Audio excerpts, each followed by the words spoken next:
Hello everyone, Excel Competition Academy YouTube channel पर आपका स्वागत है। इस वीडियो में हम लोग बीपीएससी का जो एग्ज़ाम हुआ है ऑडिटर का, लेखा परीक्षक का 5 जुलाई 2026 को, इसका कंप्लीट सॉल्यूशन देखेंगे। तो चलिए शुरू करते हैं। हमारा पहला प्रश्न है, निम्नलिखित कथनों पर विचार कीजिए। राजकोषीय घाटा वित्त वर्ष 2021 में जीडीपी के 9.2% से घटकर वित्त वर्ष 2025 तक 5% से नीचे आ गया है।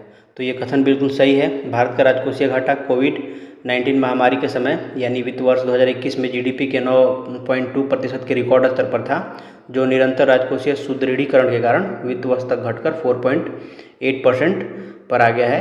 तो ये 5 दिया है तो बिल्कुल ये सही है, उसके पास ही है 4.8%, क्योंकि ये बोला है 5% से नीचे आ गया है, यानी कि 4.8% पे आ गया है। दूसरा है, वित्त वर्ष 2026 के लिए राजकोषीय घाटे का लक्ष्य सकल घरेलू उत्पाद के 2% पर निर्धारित किया गया है। तो ये गलत है। वित्त वर्ष 2026 के लिए बजट में राजकोषीय घाटे का लक्ष्य जो है जीडीपी का 4.4% निर्धारित किया गया है, न कि 2%। तीसरा है, सकल घरेलू उत्पाद के अनुपात में राजस्व घाटा वित्त वर्ष 2026 में वित्त वर्ष 2009 के बाद से अपने सबसे निचले स्तर पर पहुंच गया है।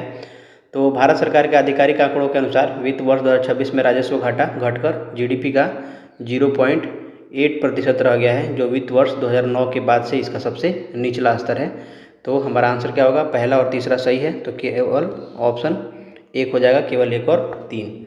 अगला प्रश्न है, जून 2025 में विश्व बैंक ने अंतर्राष्ट्रीय गरीबी रेखा को संशोधित करके डैश कर दिया। तो ये होगा ऑप्शन सी, प्रतिदिन 3 अमेरिकी डॉलर। तो जून 2025 में विश्व बैंक ने 2021 के क्रय शक्ति क्षमता यानी परचेजिंग पावर पैरिटी के आधार पर अंतर्राष्ट्रीय गरीबी रेखा को $2.15 से बढ़ा करके $3.00 प्रतिदिन कर दिया है। इसलिए बाकी सब विकल्प क्या होंगे? गलत होंगे। तीसरा है, स्वामित्व पहल का मुख्य उद्देश्य क्या है? तो स्वामित्व का फुल फॉर्म जो होता है, अगर आप ऐसे इसको लिखें, स्वामित्व, तो सर्वे ऑफ विलेजेस, आबादी and mapping with improvised technology in village areas.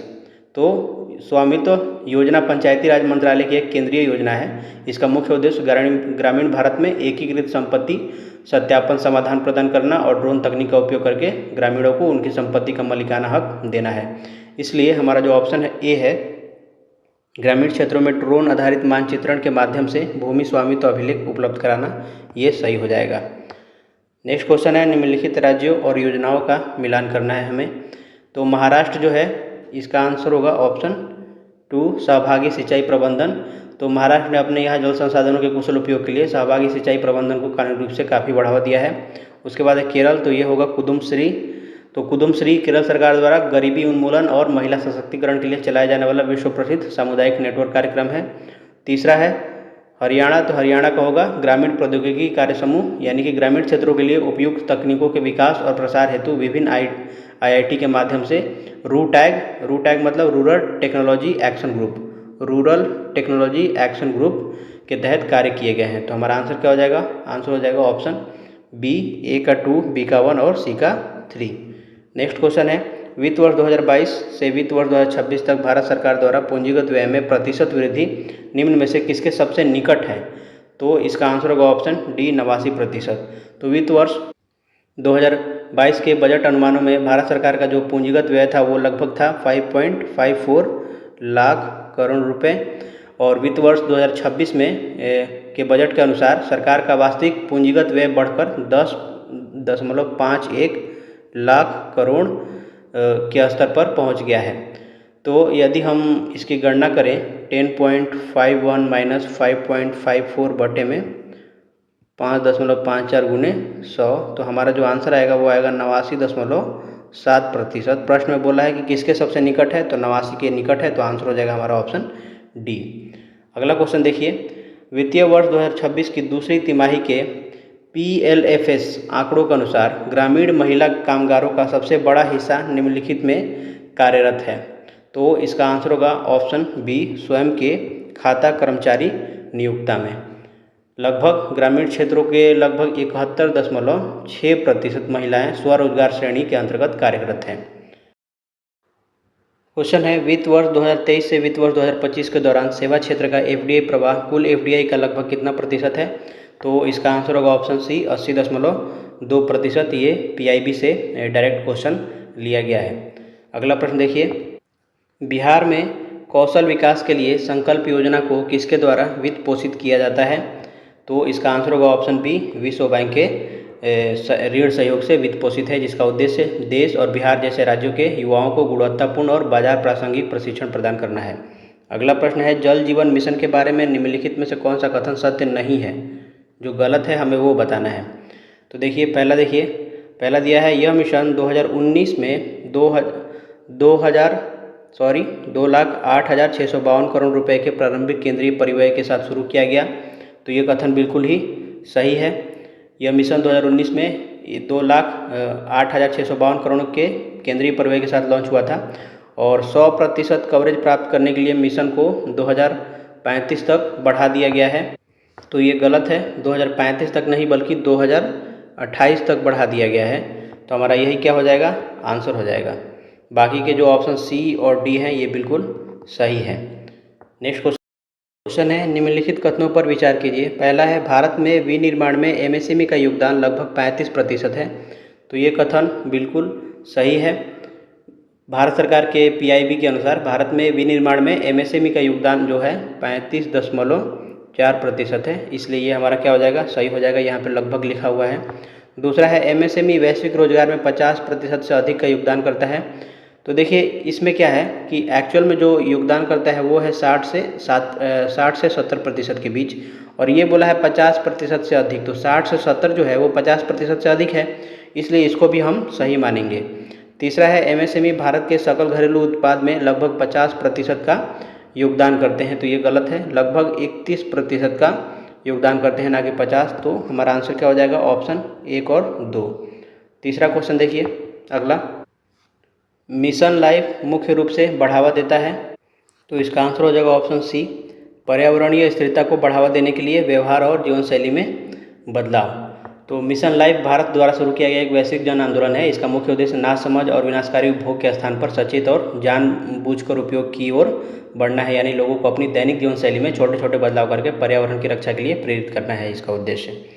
अगला है भारत में सकल घरेलू उत्पाद जीडीपी में सकल स्थिर पूंजी निर्माण का हिस्सा लगभग कितना होने का अनुमान है?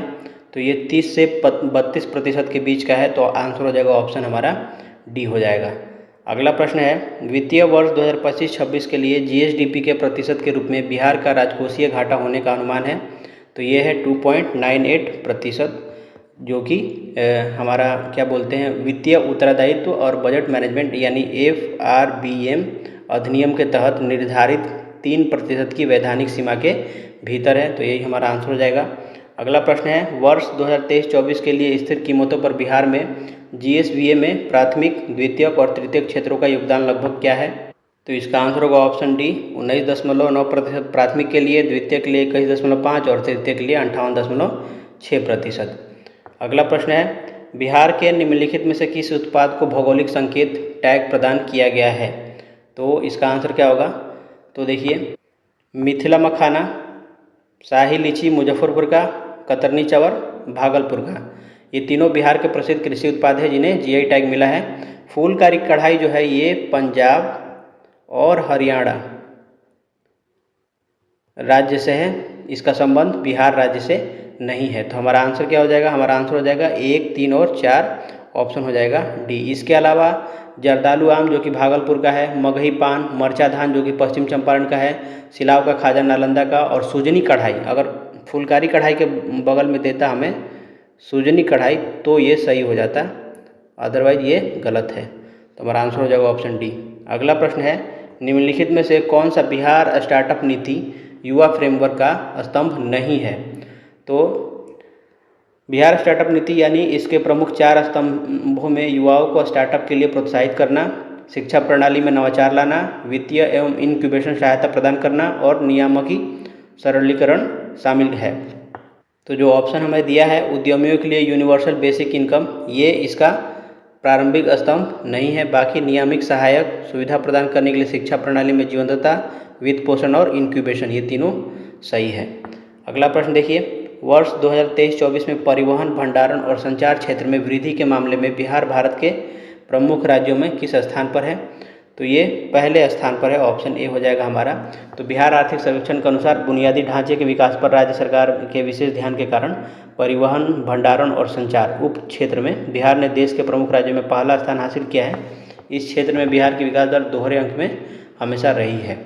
अगला प्रश्न है कि सबका बीमा सबकी रक्षा बीमा कानूनों में संशोधन अधिनियम 2025 के साथ भारतीय बीमा कंपनियों में एफडीआई सीमा को बढ़ाकर कितना प्रतिशत किया गया है? तो ये लगभग पहले कितना था? एफडीआई पहले 74% था, अब बढ़ा करके सीधा 100% कर दिया गया है। तो हमारा आंसर हो जाएगा ऑप्शन डी। अगला प्रश्न है, ऑरेंज इकोनॉमी शब्द का तात्पर्य क्या है?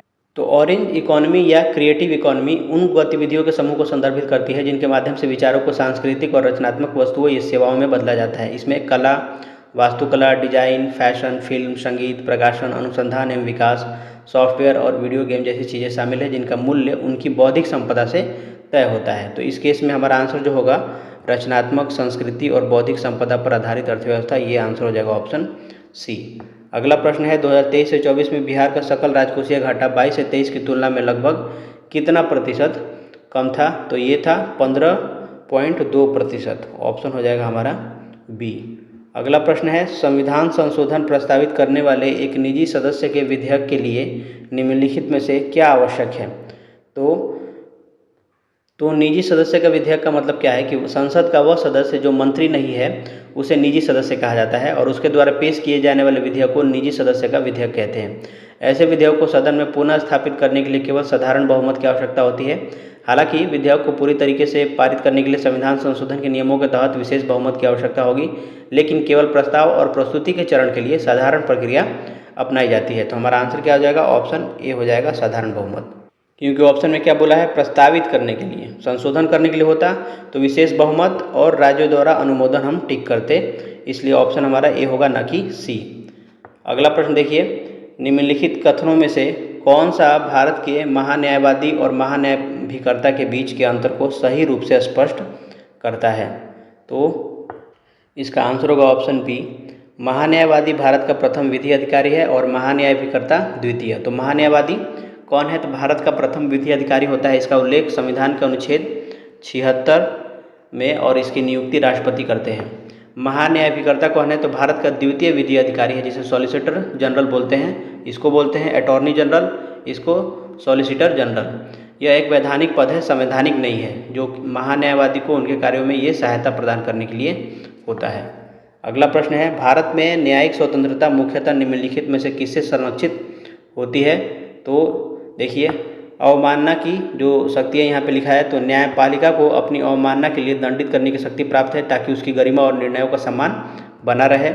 उसके बाद निश्चित सेवा शर्तें, तो नियुक्ति के बाद न्यायाधीशों के वेतन और भत्तों में उनके लिए कोई अलाभकारी परिवर्तन न किया जा सके, उनके वेतन भारत के संचित निधि पर भारित होते हैं।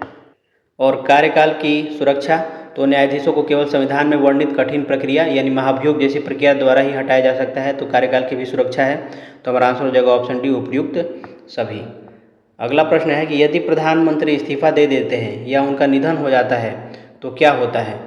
तो चूंकि प्रधानमंत्री मंत्रिपरिषद का प्रमुख होता है, इसलिए उनके इस्तीफे या मृत्यु से मंत्रिपरिषद स्वतः ही भंग हो जाती है। प्रधानमंत्री के बिना मंत्रिपरिषद का कोई अस्तित्व नहीं रह जाता। इसके बाद सत्तारूढ़ दल को अपना नया नेता चुनना होता है, जिसे राष्ट्रपति प्रधानमंत्री पद की शपथ दिलाते हैं। हमारा आंसर हो जाएगा ऑप्शन ए, मंत्रिपरिषद स्वतः भंग हो जाती है।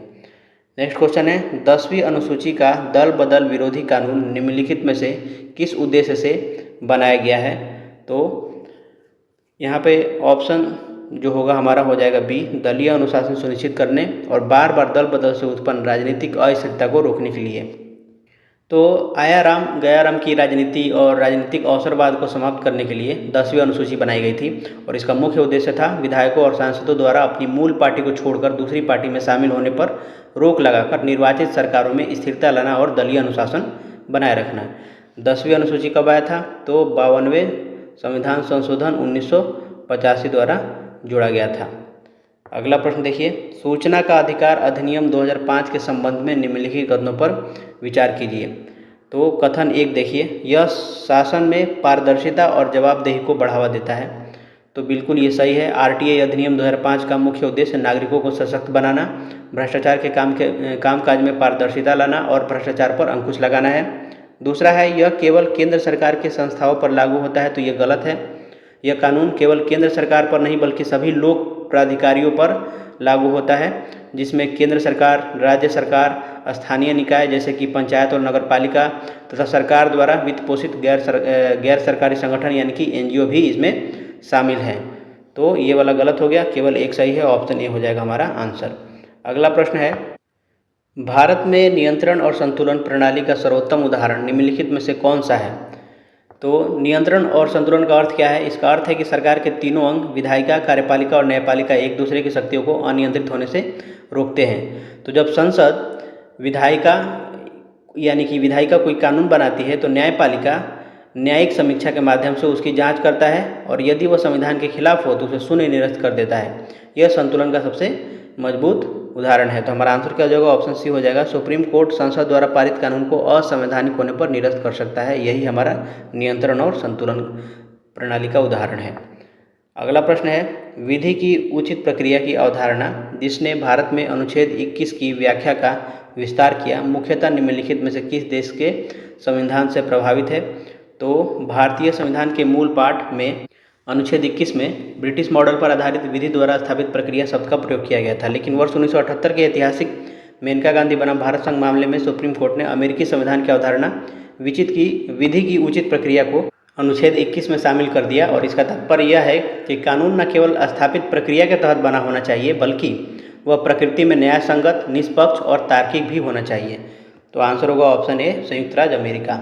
अगला प्रश्न है, अनुच्छेद 243 के अंतर्गत गठित राज्य निर्वाचन आयोग निम्नलिखित में से किसके लिए उत्तरदायी है? तो इसका आंसर हो जाएगा ऑप्शन डी, पंचायतों और नगर पालिकाओं के सभी चुनाव का संचालन। तो अनुच्छेद 243 के तहत राज्य निर्वाचन आयोग का गठन किया गया है। इसकी जिम्मेदारी केवल और केवल ग्रामीण स्थानीय निकाय यानी पंचायतों और शहरी स्थानीय निकाय यानी कि नगर पालिकाओं के चुनावों के लिए मतदाता सूची तैयार करना और चुनावों का संचालन, निर्देशन व नियंत्रण करना है। लोकसभा, राज्यसभा और विधानसभा और राष्ट्रपति के चुनाव भारत का निर्वाचन आयोग करवाता है, राज्य निर्वाचन आयोग नहीं करवाता है, ये ध्यान रखना है। अगला प्रश्न देखिए, वित्त आयोग के संबंध में निम्नलिखित कथनों पर विचार कीजिए। तो पहला कथन है, इसका गठन प्रत्येक 5 वर्ष में किया जाता है। तो बिल्कुल ये सही है। संविधान के अनुच्छेद 280 के तहत भारत के राष्ट्रपति प्रत्येक 5 वर्ष में एक वित्त आयोग का गठन करते हैं। यह केंद्र और राज्यों के बीच वित्तीय संसाधनों के वितरण की सिफारिश करता है। तो ये भी बिल्कुल सही है। इसका मुख्य कार्य केंद्र सरकार और राज्य सरकारों के बीच करों के शुद्ध आगमों के वितरण और राज्यों को दिए जाने वाले सहायता अनुदान के सिद्धांत के बारे में सिफारिश देना है। तो हमारा आंसर क्या हो जाएगा? 1 और 2 दोनों, ऑप्शन सी। अगला प्रश्न है, भारत में मौजूदा राज्यों के क्षेत्रफल, सीमाओं या नामों में परिवर्तन के संबंध में निम्नलिखित में से कौन सा कथन सत्य है? तो संविधान के अनुच्छेद 3 के तहत संसद को नए राज्यों के निर्माण, मौजूदा राज्यों के नाम, सीमा या क्षेत्रफल में बदलाव का अधिकार है। तो ये वाला हमारा क्या हो गया? पहला सही हो गया। दूसरा है, राष्ट्रपति की अनुशंसा के बिना इस संबंध में कोई विधेयक संसद में प्रस्तुत नहीं किया जा सकता। तो बिल्कुल ऐसा विधेयक केवल राष्ट्रपति की पूर्व सिफारिश पर ही संसद में पेश किया जा सकता है। राष्ट्रपति के लिए अनिवार्य है कि वह इस विधेयक को संबंधित राज्य के विधानमंडल के पास विचार के लिए भेजे एक निश्चित समय सीमा के भीतर। तो राष्ट्रपति को विधेयक को राज्य विधानमंडल को उसके विचार व्यक्त करने के लिए भेजना आवश्यक है, ये भी सही है। दूसरा भी सही है। चौथा देखिए, संसद इस संबंध में राज्य विधानमंडल के विचारों को स्वीकार करने के लिए बाध्य है। तो संसद संबंधित राज्य विधानमंडल के विचारों या सुझाव को मानने के लिए बिल्कुल भी बाध्य नहीं है। संसद अपने निर्णय के अनुसार बदलाव कर सकती है। तो ये वाला क्या हो गया? गलत हो गया। हमें चुनना क्या था? सत्य। तो 1, 2 और 3 हमारा आंसर हो जाएगा ऑप्शन डी। अगला प्रश्न है, भारत के नियंत्रक एवं महालेखा परीक्षक के बारे में निम्नलिखित में से कौन सा कथन सत्य है? पहला है, नियंत्रक एवं महालेखा परीक्षक की नियुक्ति भारत के राष्ट्रपति द्वारा की जाती है। तो ये सही है। कैग की नियुक्ति अनुच्छेद 148 के तहत राष्ट्रपति द्वारा की जाती है। दूसरा है, सेवानिवृत्ति के बाद नियंत्रक एवं महालेखा परीक्षक भारत सरकार के अधीन कोई अन्य पद धारण कर सकते हैं लेकिन राज्य सरकारों के अधीन नहीं। तो ये गलत है। सेवानिवृत्ति या पद छोड़ने के बाद कैग भारत सरकार या किसी भी राज्य सरकार के अधीन कोई भी अन्य पद धारण नहीं कर सकता है। ऐसा लिखा हुआ है 148 अनुच्छेद के सब आर्टिकल 4 में। क्लॉज 4 में ऐसा इसलिए किया गया है ताकि वे पद पर रहते हुए निष्पक्ष काम कर सके। नियंत्रक एवं महालेखा परीक्षक को केवल सर्वोच्च न्यायालय के न्यायाधीश के समान तरीके और आधार पर ही पद से हटाया जा सकता है। तो बिल्कुल ये सही है, इसे केवल उसी प्रक्रिया यानी महाभियोग जैसी प्रक्रिया से हटाया जा सकता है जिससे कि सुप्रीम कोर्ट के न्यायाधीश को हटाया जा सकता है, उसी तरीके से इनको भी हटाया जाता है। तो पहला और तीसरा हमारा क्या है, सही है, तो ऑप्शन हो जाएगा ए। अगला प्रश्न देखिए, संसद संविधान के किसी भी भाग में संशोधन कर सकती है जिसमें भाग 3 भी शामिल है, लेकिन वह संविधान की मूल संरचना को नष्ट नहीं कर सकती। तो ये कथन बिल्कुल सत्य है। वर्ष 1973 के ऐतिहासिक केशवानंद भारती मामले में सुप्रीम कोर्ट ने व्यवस्था दी कि संसद मौलिक अधिकारों भाग 3 सहित संविधान के किसी भी हिस्से में संशोधन कर सकती है, लेकिन वो इसके मूल ढांचे यानी बेसिक स्ट्रक्चर को नहीं बदल सकती। रीजन है, सर्वोच्च न्यायालय ने गोलकनाथ मामले 1967 में यह माना था कि संसद भाग 3 में संशोधन नहीं कर सकती। तो देखिए, ये कारण तो सत्य है कि इससे पहले गोलकनाथ बनाम पंजाब राज्य मामले में सुप्रीम कोर्ट ने कहा था कि मौलिक अधिकार अलौकिक है और संसद उनमें संशोधन करके उन्हें छीन नहीं सकती। चूंकि कथन ए का आधार केशवानंद भारती मामला है और आर जो है गोलकनाथ मामले का एक स्वतंत्र तथ्य है, इसलिए आर ए का सही स्पष्टीकरण नहीं होगा।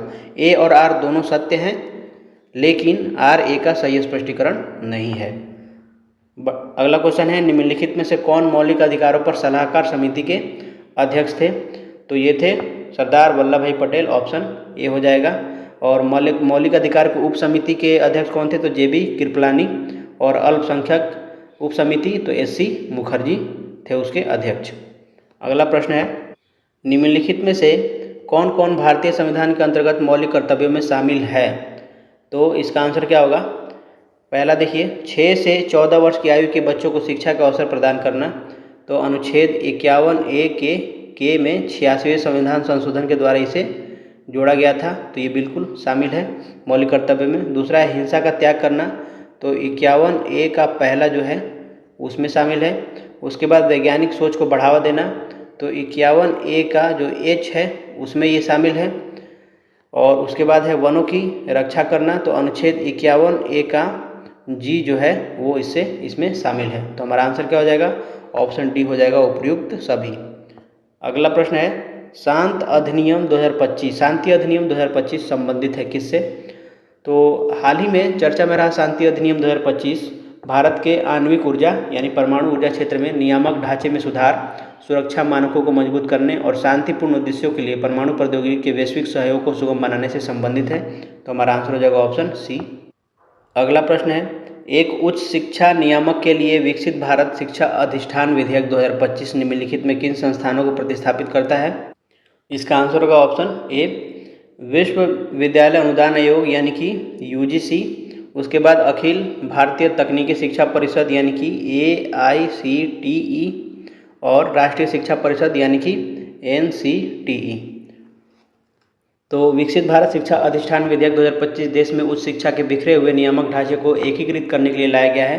यह नया एकल नियामक यूजीसी, AICTE और NCTE को समाप्त कर उनके स्थान पर एक शीर्ष नियामक संस्था के रूप में कार्य करेगा।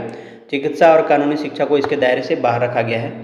अगला प्रश्न है, निम्नलिखित में से कौन सी संस्था भारत में आवधिक श्रम बल सर्वेक्षण जारी करती है? तो हमारा आंसर हो जाएगा ऑप्शन सी, सांख्यिकी और कार्यक्रम कार्यान्वयन मंत्रालय यानी कि MOSPI इसका शॉर्ट फॉर्म है। तो भारत में आवधिक श्रम बल सर्वेक्षण सांख्यिकी और कार्यक्रम कार्यान्वयन मंत्रालय के अंतर्गत आने वाले राष्ट्रीय प्रतिदर्श सर्वेक्षण कार्यालय द्वारा जारी किया जाता है। यह देश में रोजगार और बेरोजगारी के प्रमुख संकेतों जैसे कि LFPR, WPR, UR इसका तिमाही और वार्षिक डेटा प्रदान करता है। अगला प्रश्न है, सूची 1 का सूची 2 से सुमेलित कीजिए तथा नीचे दिए गए कूट से उत्तर चुनिए। पहला है राष्ट्रीय युवा दिवस, तो ये 12 जनवरी को। राष्ट्रीय शिक्षक दिवस शिक्षा दिवस है ना कि शिक्षक दिवस, तो ये 11 नवंबर को शिक्षक दिवस होता तो 5 सितंबर होता। राष्ट्रीय विज्ञान दिवस 28 फरवरी को और राष्ट्रीय सेना दिवस 15 जनवरी को। विज्ञान दिवस CV रमन द्वारा रमन प्रभाव की खोज की स्मृति में। और सेना दिवस जो है 15 जनवरी को 1949 में फील्ड मार्शल KM करियप्पा द्वारा भारतीय सेना के पहले कमांडर इन चीफ का पदभार संभालने के उपलक्ष्य में। राष्ट्रीय शिक्षा दिवस 11 नवंबर भारत के पहले शिक्षा मंत्री मौलाना अबुल कलाम आज़ाद की जयंती में। और राष्ट्रीय युवा दिवस जो है स्वामी विवेकानंद की जयंती के अवसर पर मनाया जाता है। तो हमारा आंसर हो जाएगा ऑप्शन ऑप्शन सी हो जाएगा हमारा आंसर। A3B4C2D1। अगला प्रश्न है, सूची 1 को सूची 2 से सुमेलित कीजिए तथा नीचे दिए गए कूट से अपना उत्तर चुनिए। खेल प्रतियोगिता और खेल। विजय हजारे ट्रॉफी, तो यह भारत की एक प्रसिद्ध घरेलू क्रिकेट प्रतियोगिता है। इसे रणजी वनडे ट्रॉफी भी कहा जाता है। तो इसका आंसर क्या होगा? इसका आंसर होगा ऑप्शन 3। ये क्रिकेट से रिलेटेड है। सुल्तान अजलन शाह कप, तो ये मलेशिया में आयोजित होने वाली एक प्रतिष्ठित अंतर्राष्ट्रीय पुरुष हॉकी प्रतियोगिता है। ये हॉकी से संबंधित हो जाएगा। डेविस कप, तो इसे पुरुषों के टेनिस का विश्व कप कहा जाता है। तो ये 1 हो जाएगा इसका। और डूरंट कप, तो यह भारत और एशिया की सबसे पुरानी फुटबॉल प्रतियोगिता है जिसकी स्थापना 1888 में हुई थी। तो ये हो जाएगा हमारा ऑप्शन 2 फुटबॉल। तो आंसर क्या होगा? ए का 3, बी का 4, सी का 1, डी का 2, ऑप्शन हो जाएगा हमारा बी। नेक्स्ट देखिए, 24 दिसंबर 2025 को सतीश धवन अंतरिक्ष केंद्र श्रीहरिकोटा से भारतीय अंतरिक्ष अनुसंधान केंद्र ने अपने सबसे भारी रॉकेट LVM-3M6 का प्रक्षेपण किया। LVM-3M6 का उपनाम क्या रखा गया है? तो इसका उपनाम रखा गया है बाहुबली। ऑप्शन हो जाएगा हमारा बी। नेक्स्ट क्वेश्चन है, 2017-18 में घोषित एवं लागू किया गया चुनावी ऋण पत्र योजना भारतीय उच्चतम न्यायालय द्वारा किस वर्ष खत्म कर दिया गया?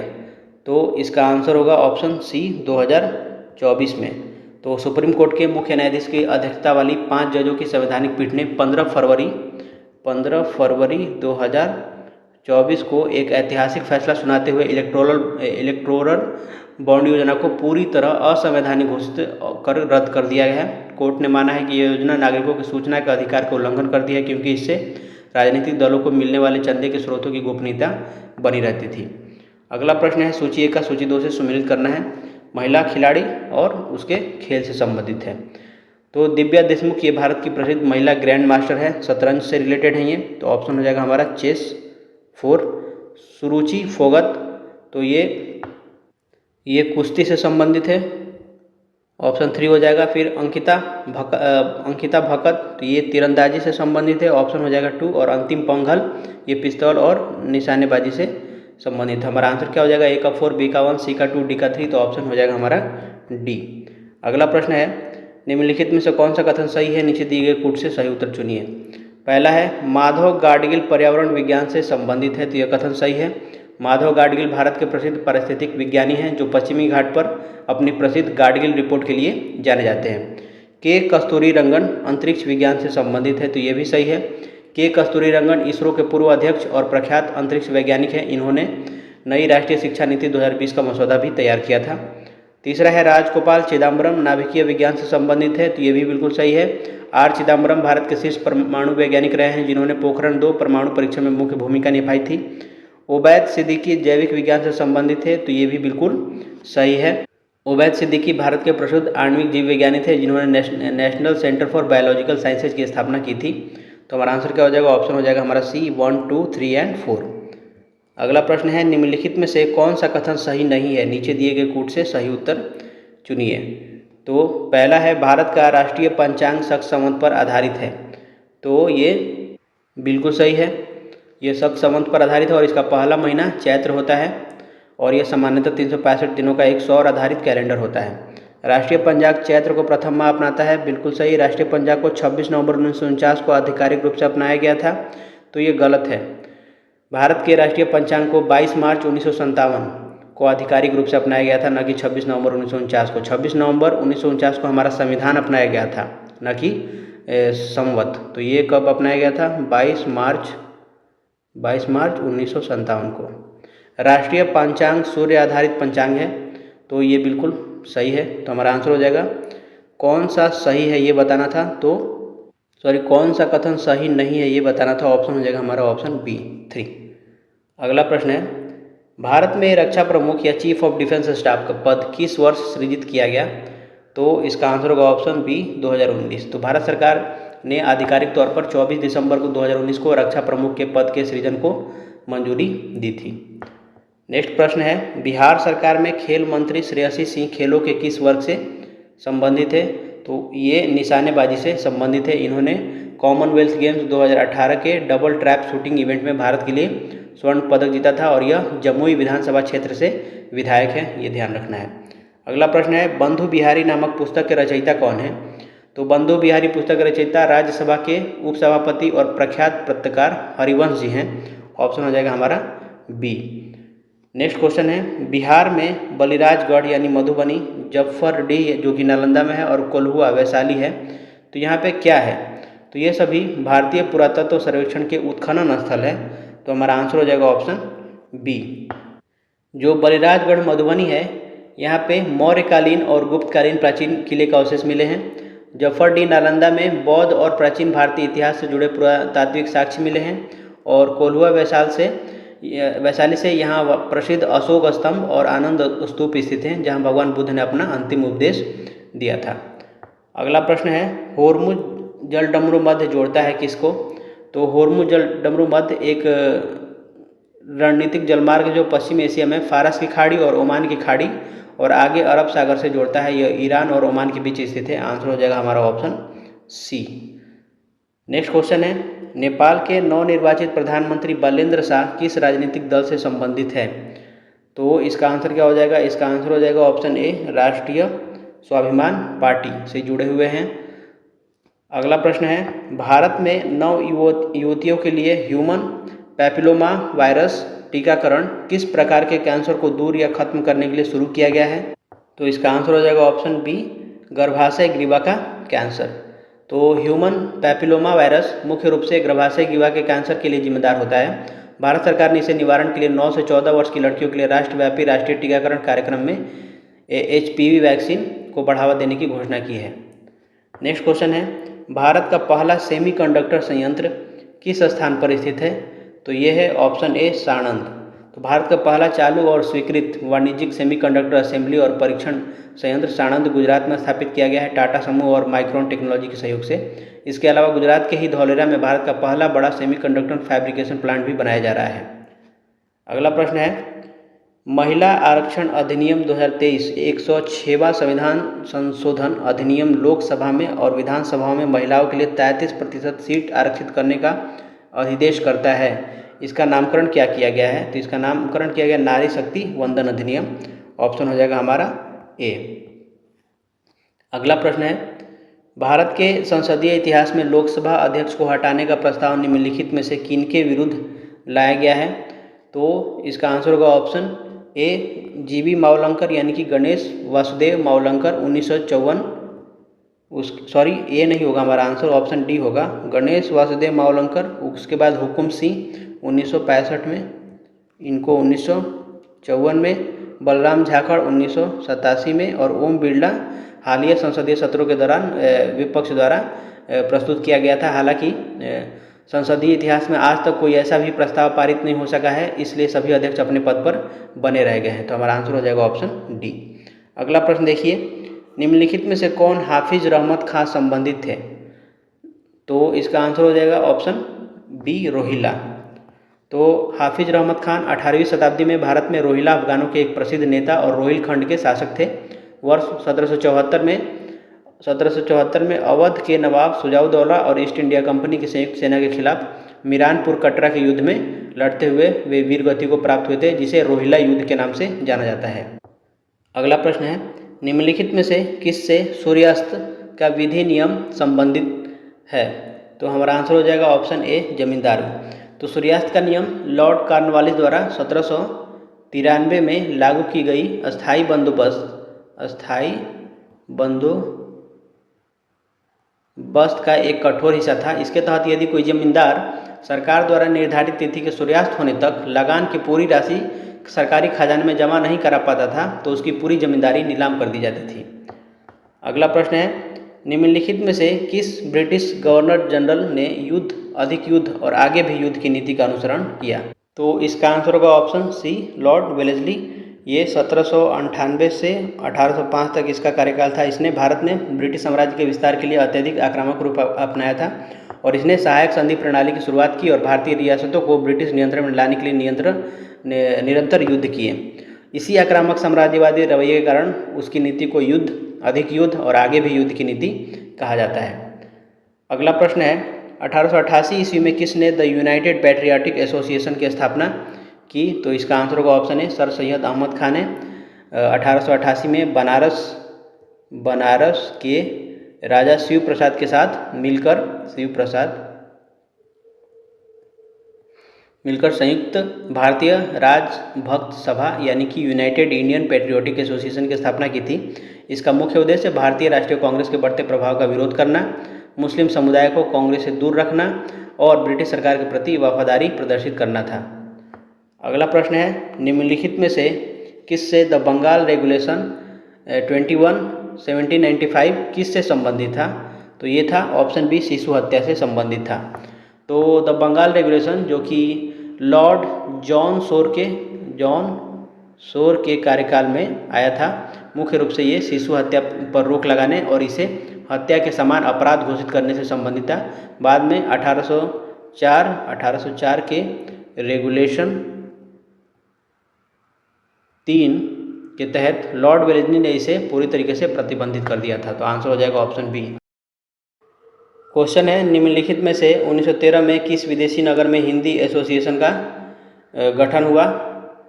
तो इसका आंसर होगा ऑप्शन डी, पोर्टलैंड। मई 1913 में अमेरिका के ओरेगन प्रांत के पोर्टलैंड शहर में सोहन सिंह भाकना और लाला हरदयाल के प्रयास से Hindi Association of Pacific Coast का गठन किया गया था। यही संस्था आगे चल करके गदर पार्टी के नाम से प्रसिद्ध हुई थी। और इस एसोसिएशन के पहले अध्यक्ष थे सोहन सिंह भाकना और सचिव थे लाला हरदयाल। लोग अक्सर कंफ्यूज हो जाते हैं सैन फ्रांसिस्को को देख करके। हमें ध्यान रखना है कि संस्था का गठन पोर्टलैंड में हुआ था, हालांकि और इसका मुख्यालय था सैन फ्रांसिस्को। नेक्स्ट क्वेश्चन है, किस भाषा में गदर पत्रिका का पहला अंक प्रकाशित हुआ? तो गदर पार्टी 1 नवंबर 1913 को सैन फ्रांसिस्को से गदर साप्ताहिक पत्रिका का पहला अंक उर्दू भाषा में प्रकाशित किया गया था। इसके बाद 9 दिसंबर 2013 से यह गुरुमुखी लिपि भाषा में भी छपने लगा। तो गुरुमुखी में कब से? तो ये 9 दिसंबर 1913 से, और उर्दू में कब से? तो 1 नवंबर 1913 से। तो पहला अंक पूछ रहा है तो उर्दू हो जाएगा। अगला प्रश्न देखिए, भारतीय राष्ट्रीय कांग्रेस और मुस्लिम लीग का समझौता किस नाम से जाना जाता है? तो वर्ष 1916 में आयोजित कांग्रेस के वार्षिक अधिवेशन में ऐतिहासिक लखनऊ समझौता हुआ। इसके तहत भारतीय राष्ट्रीय कांग्रेस और मुस्लिम लीग एक मंच पर आए और सरकार के सामने संयुक्त राजनीतिक मांगे रखी थी। तो आंसर हो जाएगा हमारा ऑप्शन बी, लखनऊ पैक्ट। इसी अधिवेशन में बाल गंगाधर तिलक और एनी बेसेंट के प्रयासों से कांग्रेस के दोनों धड़ों का भी पुनर्मिलन हुआ था।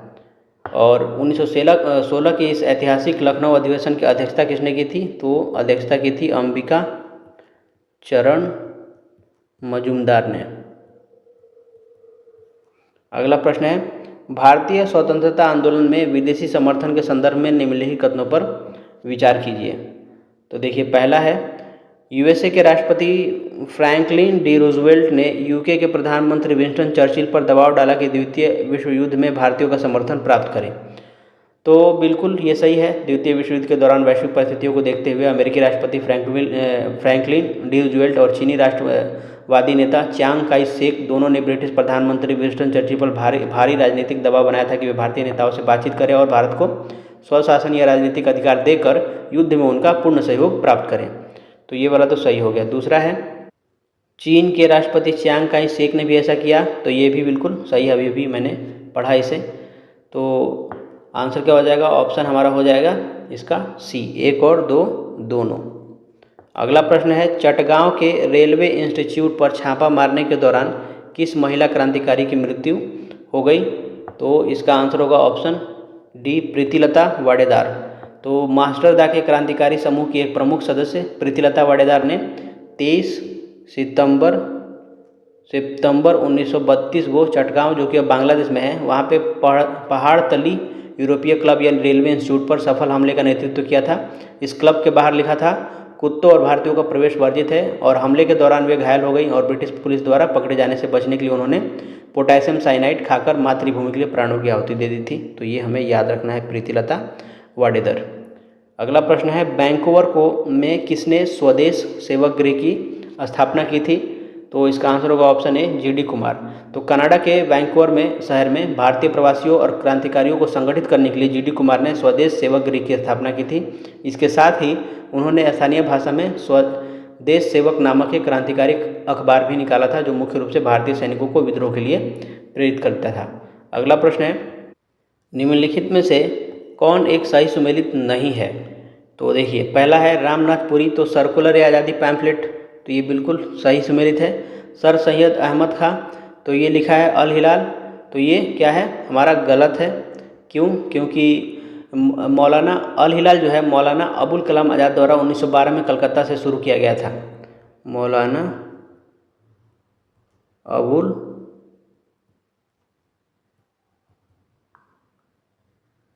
कलाम आज़ाद द्वारा 1912 में कहाँ से? कलकत्ता से ये शुरू किया गया था। तो ये वाला हमारा आंसर हो जाएगा ऑप्शन बी, तारकनाथ दास, फ्री हिंदुस्तान, ये बिल्कुल सही है। एनी बेसेंट का है न्यू इंडिया, और एक और है, याद रख लेना है, कॉमनवेल्थ। तो ऑप्शन हो जाएगा बी। अगला प्रश्न है 1908 ईस्वी के मुजफ्फरपुर बम कांड में किसकी हत्या हुई थी? तो 30 अप्रैल 1908 को खुदीराम बोस और प्रफुल्ल चाकी ने मुजफ्फरपुर के अत्याचारी जज किंग्सफोर्ड की हत्या करने के उद्देश्य से उसकी बग्गी पर बम फेंका था, लेकिन उसकी बग्गी में किंग्सफोर्ड नहीं था, बल्कि क्रांतिकारी आंदोलन के प्रति हमदर्दी रखने वाले बैरिस्टर प्रिंगल कैनेडी की पत्नी और बेटी सवार थी, जिनकी इस विस्फोट में दुर्भाग्यवश मृत्यु हो गई। चूँकि किंग्सफोर्ड बच गया और मारे गए लोग कैनेडी परिवार के थे, इसलिए हमारा आंसर क्या हो जाएगा? ऑप्शन हो जाएगा डी, उपयुक्त में से कोई नहीं। अगला प्रश्न है महात्मा गांधी के चंपारण दौरा के मध्य लगभग कितने किसानों का बयान दर्ज किया गया था? तो हमारा आंसर हो जाएगा ऑप्शन डी, 900।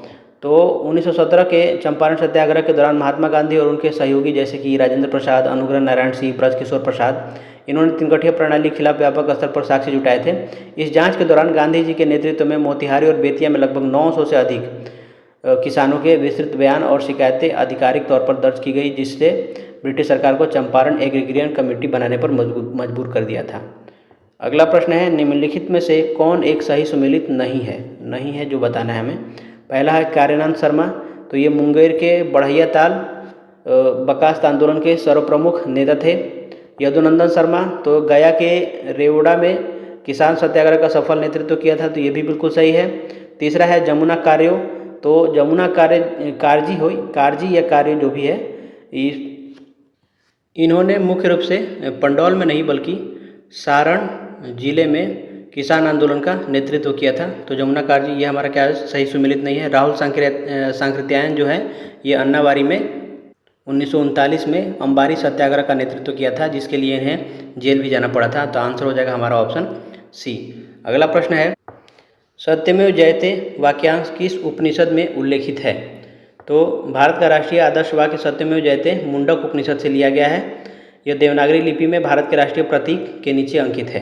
तो ऑप्शन हो जाएगा हमारा ए। बाकी जो देखिए कठ उपनिषद जो है, या इसमें यमराज और नचिकेता के बीच आत्मा और अमरता को लेकर हुआ प्रसिद्ध संवाद वर्णित है। फिर छांदोग्य उपनिषद में इसमें भगवान कृष्ण का देवकी पुत्र के रूप में प्रथम उल्लेख मिलता है और 3 आश्रमों की चर्चा की हुई है। मांडुक्य उपनिषद में इसी में ही यज्ञ की तुलना एक टूटी हुई नाव से की गई है। अगला प्रश्न है कि राजा मिनांडर प्रथम और भिक्षु नागसेन के बीच संवाद पर आधारित प्रसिद्ध बौद्ध ग्रंथ का नाम क्या है? तो इसका नाम है ऑप्शन सी, मिलिंद पन्हो। मिलिंद पन्हो मतलब मिलिंद के प्रश्न, एक सुप्रसिद्ध पाली बौद्ध ग्रंथ है। इसमें हिंद यूनानी राजा मिनांडर प्रथम, जिन्हें पाली में मिलिंद कहा गया है, द्वारा बौद्ध धर्म के दर्शन को लेकर पूछे गए जटिल दार्शनिक प्रश्नों और बौद्ध भिक्षु नागसेन द्वारा किए गए तार्किक उत्तरों का अद्भुत संकलन इसमें दिया गया है। बाकी ये जो दीपवंश और महावंश हैं, ये श्रीलंका के प्रसिद्ध बौद्ध महाकाव्य हैं, जिनमें मौर्य काल और अशोक के बौद्ध धर्म प्रचार के इतिहास की जानकारी मिलती है। बुद्ध चरित, इसकी रचना कुषाण काल के विद्वान अशोक घोष ने संस्कृत में की थी और इसे बौद्धों के रामायण भी कहा जाता है। अगला प्रश्न है धर्मशास्त्र के एक लेखक ने सती प्रथा का विरोध किया और इसे आत्महत्या के समान बताया। निम्न में से वह कौन थे? तो इसका आंसर हो जाएगा ऑप्शन बी, मेधातिथि।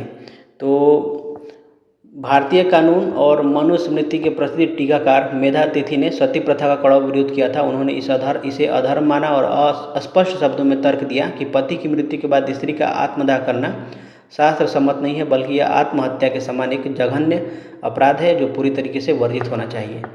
अगला प्रश्न है कि तक्षशिला या निम्नलिखित किन 2 नदियों के बीच स्थित था? तो तक्षशिला जो है वो सिंधु और झेलम नदियों के मध्यवर्ती उपजाऊ क्षेत्र में स्थित था। वर्तमान में यह पाकिस्तान के पंजाब प्रांत रावलपिंडी जिले में स्थित है। अगला प्रश्न है, किस प्राचीन भारतीय महिला को प्रारंभिक बौद्ध ग्रंथ थेरी गाथा लिखने का श्रेय दिया जाता है? तो इसका आंसर होगा ऑप्शन सी, खेमा। तो थेरी गाथा जो है बौद्ध धर्म के सूत पिटक के खुद्दक निकाय का एक हिस्सा है, जिसमें प्रबुद्ध बौद्ध भिक्षुणियों द्वारा रचित छंद और कविताएं संकलित हैं। प्राचीन परंपरा के अनुसार मगध नरेश बिंबिसार की पटरानी और बाद में बुद्ध की शिष्या बनी खेमा तथा अन्य प्रबुद्ध भिक्षुणियों को इन पवित्र छंदों की रचना का श्रेय दिया जाता है। यहाँ पे जो गार्गी और मैत्रेय दिया है, ये उपनिषद काल की महान विदुषी महिलाएं थीं। गार्गी का राजा जनक के दरबार में महर्षि याज्ञवल्क्य के साथ हुआ दार्शनिक शास्त्रार्थ बृहदारण्यक के उपनिषद में वर्णित है। ये याद रखना है, ये दोनों वैदिक काल के समय की हैं और खेमा बौद्ध के समय की। अगला प्रश्न है, प्रसिद्ध कवि अमीर खुसरो निम्नलिखित में से सबके समकालीन थे सिवाय किसके? तो अमीर खुसरो जो 1253 से लेकर के 1325 ईस्वी तक रहे, इनका जन्म इल्तुतमिश की मृत्यु 1236 के काफ़ी बाद हुआ है, आप देख सकते हैं। इससे वे इल्तुतमिश के समकालीन नहीं थे। तो ऑप्शन क्या होगा हमारा? सी हो जाएगा। सिवाय किसके बोला है? तो सिवाय इसके, बाकी सब अलाउद्दीन खिलजी, मोहम्मद बलबन, जलालुद्दीन खिलजी, ये सभी उनके समकालीन थे। अगला प्रश्न है, अबुल फजल किस सूफी संत के पुत्र थे? तो अकबर के नौरत्नों में से एक और आईने अकबरी व अकबरनामा के रचयिता अबुल फजल प्रसिद्ध सूफी विद्वान और दार्शनिक शेख मुबारक नागौरी के पुत्र थे। तो शेख मुबारक नागौरी ऑप्शन हो जाएगा हमारा ए। शेख मुबारक ने ही अकबर के शासनकाल में ऐतिहासिक महजरनामा का मसौदा तैयार करने में मुख्य भूमिका निभाई थी। अगला प्रश्न है कि भारत के किस क्षेत्र पर सुल्तान जैनुल आबिदीन ने शासन किया था? तो इसका आंसर होगा ऑप्शन डी, कश्मीर। तो सुल्तान जैनुल आबिदीन, जिसका कार्यकाल था 1420 से लेकर के 1470 तक, इसने कश्मीर पर शासन किया था और अपनी धार्मिक सहिष्णुता, जन कल्याणी कार्यों के लिए और जजिया कर की भी समाप्ति इसने की थी। और कला साहित्य को संरक्षण देने के कारण ही इसे कश्मीर का अकबर भी कहा जाता है, जैनुल आबिदीन को। अगला प्रश्न है, अकबर के दरबार के प्रसिद्ध संगीतकार तानसेन का मूल नाम क्या था? तो इनका नाम था रामतनु पांडे। तो ग्वालियर के एक ब्राह्मण परिवार में जन्मे महान संगीतकार सम्राट तानसेन का मूल नाम रामतनु पांडे था। वे अकबर के दरबार में आने से पहले रीवा के राजा रामचंद्र सिंह के दरबारी संगीतकार थे। ये प्रश्न एक बार पूछा गया है पहले एग्जाम्स में। नेक्स्ट क्वेश्चन है, 4 आर्य सत्य किस धर्म की मूल शिक्षाएं हैं? तो ये बौद्ध धर्म से संबंधित है, ऑप्शन सी हो जाएगा। बौद्ध धर्म का मूल दार्शनिक आधार है ये 4 सत्य, जिनका उपदेश भगवान बुद्ध ने सारनाथ में अपने प्रथम प्रवचन में दिया था, जिसे धर्म चक्र प्रवर्तन भी कहा जाता है। पहला दिया था दुख समुदाय, दुख निरोध गामिनी प्रतिपदा। दुख यानी कि संसार में दुख है, दुख समुदाय का अर्थ है कि दुख का कारण है, मुख्य कारण तृष्णा या इच्छा बताया था उन्होंने। दुख निरोध का मतलब दुख का निवारण संभव है, और दुख निरोध गामिनी प्रतिपदा का मतलब है कि दुख निवारण का मार्ग है, और ये मार्ग अष्टांगिक मार्ग है। अगला प्रश्न है, निम्नलिखित में से कौन सा शब्द क्षोभ मंडल में ऊंचाई के साथ तापमान में वृद्धि का वर्णन करता है? तो सामान्यतः वायुमंडल की सबसे निचली परत क्षोभ मंडल में ऊंचाई बढ़ने पर तापमान घटता है, जिसे सामान्य ताप पतन दर या नॉर्मल लैप्स रेट कहते हैं, जो 6.5 डिग्री सेल्सियस प्रति किलोमीटर होता है। लेकिन विशेष परिस्थितियों में जब ऊंचाई बढ़ने के साथ साथ तापमान घटने के बजाय बढ़ने लगता है, तो इस असामान्य घटना को तापमान का व्युत्क्रमण या प्रतिलोमन कहा जाता है। इसमें ठंडी हवा की परत के ऊपर गर्म हवा की परत आ जाती है। तो हमारा आंसर क्या हो जाएगा? ऑप्शन सी हो जाएगा। अगला प्रश्न है, किस भारतीय शहर की योजना वास्तुकार एडविन लुटियंस ने बनाई थी? तो इसका आंसर होगा ऑप्शन डी, नई दिल्ली। तो वर्ष 1911 में जब ब्रिटिश भारत की राजधानी को कलकत्ता से दिल्ली स्थानांतरित करने की घोषणा की गई, तब नई दिल्ली शहर की प्रशासनिक और भव्य इमारतों की रूपरेखा तैयार करने का कार्य प्रसिद्ध ब्रिटिश वास्तुकार एडविन लुटियंस और उनके सहयोगी हर्बर्ट बेकर को सौंपा गया था। इसी कारण प्रशासनिक दिल्ली के केंद्रीय हिस्से को आज भी लुटियंस दिल्ली कहा जाता है। अगला प्रश्न है, निम्नलिखित में से किसे बिहार का एकमात्र यूनेस्को विश्व धरोहर स्थल माना जाता है जो सांस्कृतिक और आध्यात्मिक विरासत का प्रतिनिधित्व करता है? तो इसका आंसर क्या होगा? इसका आंसर होगा ऑप्शन सी, महाबोधि विहार, बोधगया। तो बोधगया स्थित महाबोधि मंदिर परिसर को वर्ष 2002 में यूनेस्को द्वारा विश्व धरोहर स्थल घोषित किया गया था। अगला प्रश्न है, रामसर सम्मेलन की पहली बैठक कहाँ हुई थी? तो वैश्विक स्तर पर आर्द्र भूमियों के संरक्षण के लिए 2 फरवरी 1971 को ईरान के कैस्पियन सागर के तट पर स्थित रामसर शहर में एक अंतर्राष्ट्रीय संधि पर हस्ताक्षर किए गए थे, जिसे रामसर कन्वेंशन या रामसर सम्मेलन कहा जाता है। तो हमारा आंसर हो जाएगा ऑप्शन बी। अगला प्रश्न है, भारत का सबसे लंबा और दुनिया का दूसरा सबसे लंबा पुलिन तट कौन सा है? तो आंसर होगा ऑप्शन बी, मरीना पुलिन तट। इसकी कुल लंबाई जो है 13 किलोमीटर है। दुनिया का सबसे लंबा प्राकृतिक रेतीला समुद्र तट कौन है? तो ब्राज़ील का प्रिया डो कसिनो बीच है। अगला प्रश्न है, कौन सी जलडमरू मध्य अरब सागर को फारस की खाड़ी से जोड़ती है? तो यह है होर्मुज जलडमरू मध्य, ऑप्शन बी हो जाएगा हमारा। बाकी यहाँ पे जो बाब अल मंडीब दिया है, यह लाल सागर को अदन की खाड़ी से जोड़ता है, इसे आंसुओं का द्वार भी कहा जाता है। और पाक जलडमरू मध्य यह भारत और श्रीलंका को अलग करता है तथा मन्नार की खाड़ी को पाक की खाड़ी से जोड़ता है। अगला प्रश्न है, अरब सागर के किनारे सबसे लंबी तट रेखा किस भारतीय राज्य की है? तो अरब सागर के किनारे यानी पश्चिमी तट की बात कर रहा है, तो उधर सबसे लंबी तट रेखा है गुजरात की।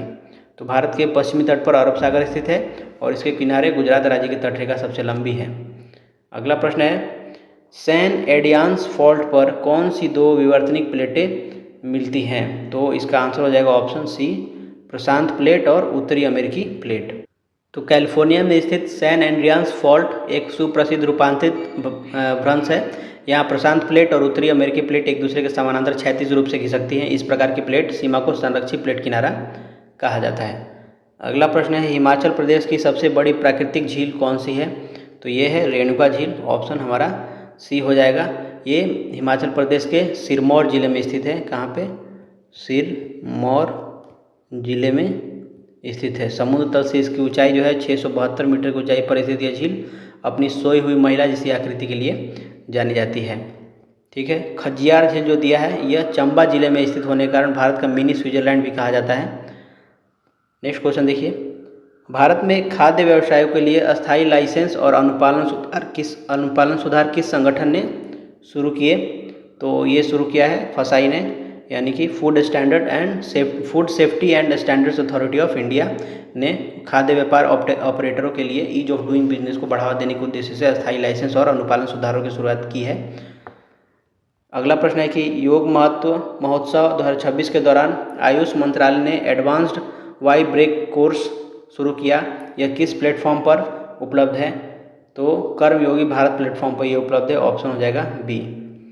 नेक्स्ट प्रश्न है, सीमेंट और निर्माण क्षेत्र में कार्बन कैप्चर तकनीक विकसित करने के लिए राष्ट्रीय सीमेंट एवं भवन सामग्री परिषद ने किस स्टार्टअप के साथ साझेदारी की? तो इसका आंसर होगा option B, Trace Zero Technology Private Limited. अगला प्रश्न है, इसरो ने उच्च थ्रस्ट CE-20 क्रायोजेनिक इंजन का परीक्षण किस केंद्र पर किया? तो option C, ISRO propulsion complex Mahendragiri में किया। अगला प्रश्न है, भारतीय रेलवे ने बाजवा अहमदाबाद खंड पर स्वदेशी सुरक्षा प्रणाली कवच का कौन सा संस्करण चालू किया? तो इसका आंसर हो जाएगा ऑप्शन बी, कवच 4.0। अगला प्रश्न है, दिसंबर 2025 तक पूरे भारत में कितनी वंदे भारत ट्रेनें चालू थी? तो 174, आंसर हो जाएगा इसका ऑप्शन सी। अगला प्रश्न है, डिजिटल इंडिया भूमि अभिलेख आधुनिकीकरण कार्यक्रम के अंतर्गत लैंड स्टैक पायलट परियोजना किन 2 क्षेत्रों में शुरू की गई? तो ये केंद्र शासित राज्य पौंडीचेरी एवं कर्नाटक में शुरू किया गया है, तो ऑप्शन हो जाएगा हमारा बी। अगला प्रश्न है, निम्नलिखित में से कौन सा विश्व का सबसे अधिक उपयोग किया जाने वाला अंतर्देशीय जलमार्ग है? तो ये है यूरोप में बहने वाली राइन नदी का जलमार्ग विश्व का सबसे व्यस्त और सबसे अधिक उपयोग किया जाने वाला अंतर्देशीय जलमार्ग है। यह जर्मनी, फ्रांस, स्विट्जरलैंड और नीदरलैंड जैसे औद्योगिक रूप से विकसित देशों से होकर गुजरता है और औद्योगिक क्षेत्र को सीधे रॉटरडैम बंदरगाह से जोड़ता है, जो कि उत्तरी सागर पर स्थित है। अगला प्रश्न है, दुनिया का सबसे व्यस्त समुद्री मार्ग कौन सा है? तो यह है उत्तरी अटलांटिक समुद्री मार्ग, ऑप्शन हो जाएगा हमारा बी, राइट आंसर। अगला प्रश्न है कि यूनाइटेड नेशन इन्वायरमेंट प्रोग्राम यानी संयुक्त राष्ट्र पर्यावरण कार्यक्रम के अनुसार अर्ध शुष्क क्षेत्रों के लिए शुष्कता सूचकांक क्या है? तो एरिडिटी इंडेक्स के बारे में बात कर रहा है, AI मतलब एरिडिटी इंडेक्स। तो ये है शुष्क क्षेत्र के लिए, क्या पूछा? अर्ध शुष्क के लिए, अर्ध शुष्क के लिए है 0.2 से 0.20 से 0.50 तक, और ये वाला जो है ये है मेरे ख्याल से शुष्क क्षेत्र, ये शुष्क क्षेत्र का है, ये अर्ध शुष्क का है, और ये सब ह्यूमिड यानी कि उद शुष्क क्षेत्र का है। ये 0.50 से 65 के बीच आता है, इसको सब ह्यूमिड बोलते हैं। अगला प्रश्न, कावेरी नदी डेल्टा में चिकने चमड़ी वाले ऊदबिलाव के संरक्षण के लिए किस राज्य सरकार ने पहल शुरू की है? तो स्मूथ कॉटेड ऑटर ये जो है तमिलनाडु ने शुरू की है। ऑप्शन हो जाएगा हमारा ए। तमिलनाडु सरकार के वन और पर्यावरण विभाग ने कावेरी नदी डेल्टा क्षेत्र और उसके मैंग्रोव आवासों में इनके अवैध शिकार को रोकने और उनके पर्यावास के संरक्षण के लिए एक विशेष वन्यजीव संरक्षण पहल और निगरानी कार्यक्रम की शुरुआत की है। अगला प्रश्न है, निम्नलिखित में से कौन सा युग्म द्रव कहलाता है? तो इसका आंसर हो जाएगा ऑप्शन सी, वायु और कोई भी द्रव। तो भौतिक विज्ञान में द्रव उन पदार्थों को कहा जाता है जिनमें बहने का गुण होता है, जो बाहरी बल लगाने पर अपना आकार आसानी से बदल सकते हैं। तो इसके अंतर्गत सभी गैसें जैसे कि वायु और सभी तरल पदार्थ आते हैं, इसलिए वायु और कोई भी तरल पदार्थ मिलकर फ्लूइड्स कहलाते हैं। तो आंसर हो जाएगा हमारा सी। सोना क्या है? एक ठोस है, पारा द्रव है, तो दोनों नहीं होगा। जल और ऑक्सीजन गैस, तो ये भी क्या है? द्रव है, ये भी द्रव है, तो हमारा ऑप्शन बी भी हो जाएगा। वायु और कोई भी द्रव, हमारा बी और सी। तो आंसर क्या हो जाएगा? ऑप्शन बी और सी दोनों। नेक्स्ट क्वेश्चन है, नीचे दो कथन दिए गए हैं जिनमें से एक को अभिकथन और दूसरे को कारण के रूप में चिन्हित किया गया है। पहला अभिकथन है कि कोयले या पेट्रोलियम उत्पादों के जलने से वायु प्रदूषण होता है। तो ये बिल्कुल सत्य है। कोयला और पेट्रोलियम जीवाश्म ईंधन है, इनके दहन से carbon dioxide, sulphur dioxide, nitrogen के ऑक्साइड निकलते हैं जो वायु प्रदूषण का मुख्य कारण है। कारण दिया है कि कोयला और पेट्रोलियम ऊर्जा के गैर नवीकरणीय स्रोत हैं। तो ये कथन तो सत्य है कि कोयला और पेट्रोलियम ऊर्जा के गैर नवीकरणीय स्रोत हैं, क्योंकि इनमें भंडार सीमित है इनके, और इन्हें दोबारा बनाने में लाखों वर्ष लगते हैं। लेकिन ये कारण जो है इस अभिकथन का सही व्याख्या नहीं करता है।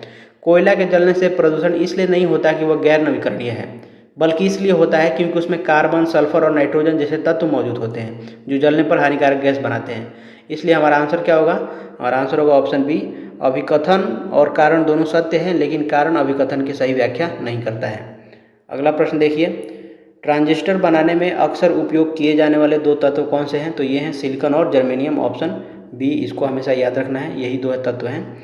अगला प्रश्न है, निम्नलिखित ठोस पिंडों पर विचार करें और उन्हें परिमाण के अनुसार भारी से हल्के क्रम में व्यवस्थित करें।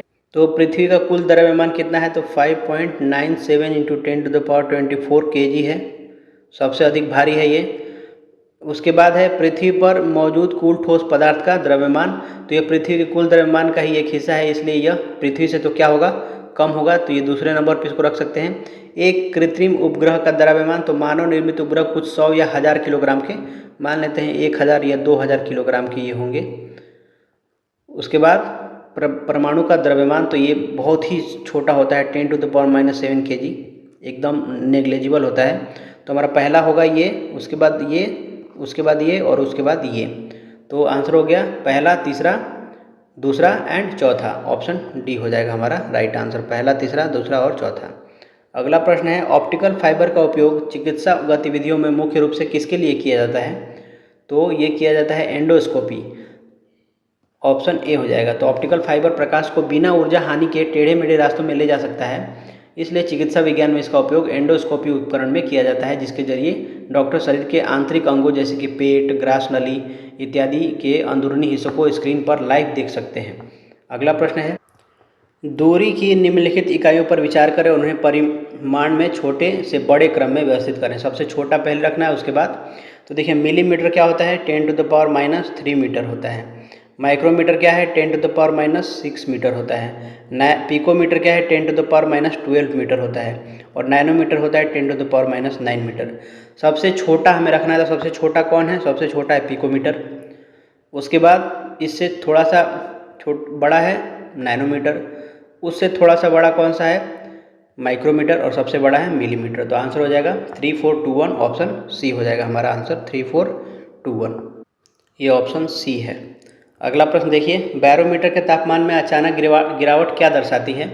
तो इसका आंसर हो जाएगा ऑप्शन डी। तो वायुमंडलीय दाब को मापने के लिए बैरोमीटर का उपयोग किया जाता है। तो जब बैरोमीटर का सूचकांक या पारा जो है अचानक तेजी से नीचे गिरता है, तो यह दर्शाता है कि उस क्षेत्र में बहुत कम दबाव का क्षेत्र बन गया है, जिसकी भरपाई के लिए तेजी से हवाएं चलेंगी, और यह तूफान या चक्रवात का संकेत होता है। अगला प्रश्न है सूची 1 का सूची 2 से मिलान करना है। एक पासा, तो पासा कैसा होता है, घन के आकार का होता है पासा, जो आप लूडो छक्का खेलते हैं वो वाला पासा। और एक फुटबॉल जो है वो गोला होता है, ये ऑप्शन हो जाएगा 4। नई पेंसिल है तो बेलनाकार होती है, ऑप्शन हो जाएगा 2। और एक आइसक्रीम कोन है तो वो शंकु के आकार का होता है। तो आंसर क्या हो जाएगा, ए का 3, बी का 4, सी का 2, डी का 1, ऑप्शन हमारा हो जाएगा सी। अगला प्रश्न देखिए, तांबे के एक ठोस गोले को गर्म करने पर निम्नलिखित में परिवर्तन देखा जाएगा। तो देखिए, जब किसी ठोस धातु जैसे कि तांबा को गर्म किया जाता है तो उसमें तापीय प्रसार होता है, थर्मल एक्सपेंशन होता है। ठोस गोले को गर्म करने पर उसका त्रिविमीय प्रसार होगा, जिससे उसकी त्रिज्या बढ़ेगी, उसका पृष्ठीय क्षेत्रफल भी बढ़ेगा और आयतन भी बढ़ेगा। हालांकि गर्म करने से उसके द्रव्यमान में कोई परिवर्तन नहीं होगा।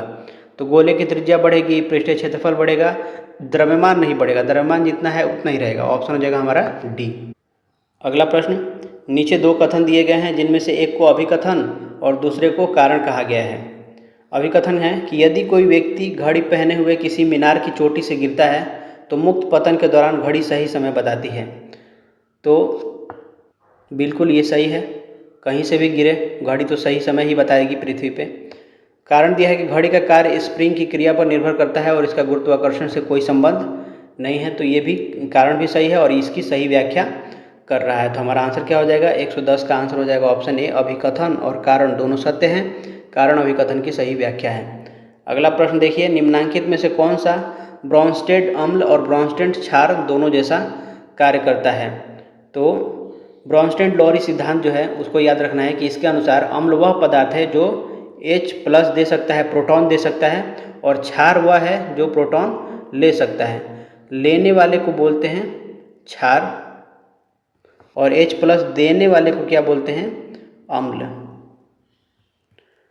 तो यहाँ पे देखिए HCO3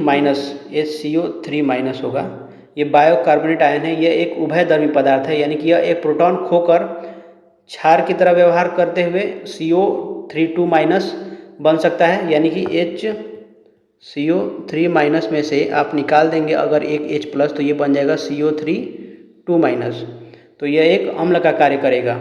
और यदि इसको हम एक प्रोटॉन दे देंगे तो ये बन जाएगा HCO3 इसमें हम एक ऐड कर दें हाइड्रोजन प्लस तो ये हो जाएगा H2CO3 जो कि कार्बोनिक अम्ल है। तो ये एक क्षार का कार्य करेगा। तो हमारा आंसर क्या हो जाएगा, दोनों जैसा एम्फोटेरिक, तो ऑप्शन हो जाएगा हमारा बी। अगला प्रश्न है, नीन हाइड्रेन परीक्षण में प्रयुक्त होता है। तो नीन हाइड्रेन में अमीनो एसिड की पहचान के लिए प्रयुक्त होता है, ऑप्शन हमारा सी हो जाएगा। तो नीन हाइड्रेन परीक्षण का उपयोग मुख्य रूप से अमीनो एसिड और प्राथमिक एमाइन की उपस्थिति का पता लगाने के लिए किया जाता है। तो जब अमीनो एसिड को नीन हाइड्रेन अभिकर्मक के साथ गर्म किया जाता है तो यह एक गहरे नीले या बैंगनी रंग का जटिल यौगिक बनाता है जिसे रूहेमैंस पर्पल कहा जाता है। अगला प्रश्न देखिए कि निम्न में से किसका बॉन्ड ऑर्डर समान है। तो आणविक कक्षक थियोरी, MOT जिसको बोलते हैं, मॉलिक्यूलर ऑर्बिटल थियोरी के अनुसार जिन अणुओं या आयनों में इलेक्ट्रॉन की कुल संख्या समान होती है उनका बॉन्ड ऑर्डर भी समान होता है। तो Cn- में देखिए, Cn- में कुल इलेक्ट्रॉन कितने हैं, तो 6 C का प्लस 7 N का प्लस 1 जो हमारा ये चार्ज दिया है वो, तो कितना हो गया, 6 7 13 1 14। NO+ में कुल इलेक्ट्रॉन कितने होंगे, NO+ यहाँ पे दिया हुआ है 7 N का, और ऑक्सीजन में ऑक्सीजन का परमाणु क्रमांक जो होता है 8, और परमाणु क्रमांक जितना होगा उतना ही नंबर ऑफ इलेक्ट्रॉन होगा, इलेक्ट्रॉन की संख्या परमाणु क्रमांक के बराबर होती है। तो ऑक्सीजन का 8 हो गया और माइनस ये प्लस एक चार्ज दिया है तो हम क्या करेंगे, -1 घटा देंगे क्योंकि एक इलेक्ट्रॉन इसमें से निकल गया है। प्लस का मतलब क्या है, एक इलेक्ट्रॉन इसने खो दिया है, तो 8 7 15 में से एक गया तो ये हो गया 14, और 6 7 13 ये एक 14, ये क्या है, ये भी 14 है, ये भी 14 है। तो इन दोनों का क्या होगा, बॉन्ड ऑर्डर समान हो जाएगा। इसका देखेंगे आप 8 दूनी 16 में से एक माइनस हटा देंगे तो 15 है इसमें, और Cn का क्या होगा, 6 कार्बन का, N होता है 7, इसमें से एक घटा देंगे क्योंकि ये लॉस किया एक इलेक्ट्रॉन, 6 7 13 में से एक गया, इसमें 12 इलेक्ट्रॉन है। तो पहला और तीसरा हमारा आंसर हो जाएगा ऑप्शन ए। बस ये ध्यान रखना है कि बॉन्ड ऑर्डर किसका समान होता है, तो मॉलिक्यूलर ऑर्बिटल थियोरी के अनुसार जिन अणुओं या आयनों में इलेक्ट्रॉन की कुल संख्या समान होती है उनका बॉन्ड ऑर्डर भी समान होता है। अगला प्रश्न है, निम्न में से कौन सा अणु अनुचुंबकीय है? तो ऑप्शन हो जाएगा हमारा बी, O2। तो अनुचुंबकीय पदार्थ वे होते हैं, पैरामैग्नेटिक बोलते हैं इसको इंग्लिश में, जिनमें अयुग्मित इलेक्ट्रॉन यानी अनपेयर्ड इलेक्ट्रॉन्स पाए जाते हैं और वे चुंबकीय क्षेत्र की ओर आकर्षित होते हैं। तो आणविक कक्षक सिद्धांत के अनुसार ऑक्सीजन के एंटी बॉन्डिंग आणविक कक्षकों में 2 अयुग्मित इलेक्ट्रॉन होते हैं, इस कारण O2 अनुचुंबकीय प्रकृति प्रदर्शित करता है। बाकी जो विकल्प है H2, F2 और N2 प्रतिचुंबकीय हैं, ये डाईमैग्नेट है क्योंकि इनमें सभी इलेक्ट्रॉन युग्मित होते हैं। अगला प्रश्न है, कार्बोक्सी पेप्टिडेज किस धातु का एंजाइम है? तो ये जस्ते का है, ऑप्शन सी हो जाएगा हमारा। तो कार्बोक्सी पेप्टिडेज एक महत्वपूर्ण पाचक एंजाइम है जो प्रोटीन और पेप्टाइड्स के पाचन में मदद करता है। इसके सक्रिय केंद्र में जिंक आयन एक आवश्यक कोफैक्टर के रूप में मजबूती से बंधा होता है, जो उत्प्रेरक क्रिया के लिए अनिवार्य है। क्वेश्चन है, राउल्ट का नियम गणितीय रूप से प्रदर्शित किया जाता है। तो हमारा आंसर जो होगा ऑप्शन ए होगा, P not minus P not, P not minus P बटे में पी नॉट बराबर n/n+1। यहाँ पे जो पी नॉट है यह शुद्ध विलायक का वाष्प दाब होता है, यानी vapour pressure of pure solvent. P जो है यह विलयन का वाष्प दाब होता है। एन जो है विलय के मोलों की संख्या यानी number of moles of solute होता है। कैपिटल एन जो है विलायक के मोलों की संख्या है। और तो n/n+n क्या हो जाएगा, इसको 1 से दिखाते हैं, ये विलय का मोल अंश होता है। तो इस केस में हमारा आंसर हो जाएगा ऑप्शन ए। अगला प्रश्न है, निम्नलिखित में से कौन सा एल्युमिनियम का अयस्क नहीं है? तो हमारा आंसर हो जाएगा इसका ऑप्शन बी, गैलेना का होता है लेड सल्फाइड।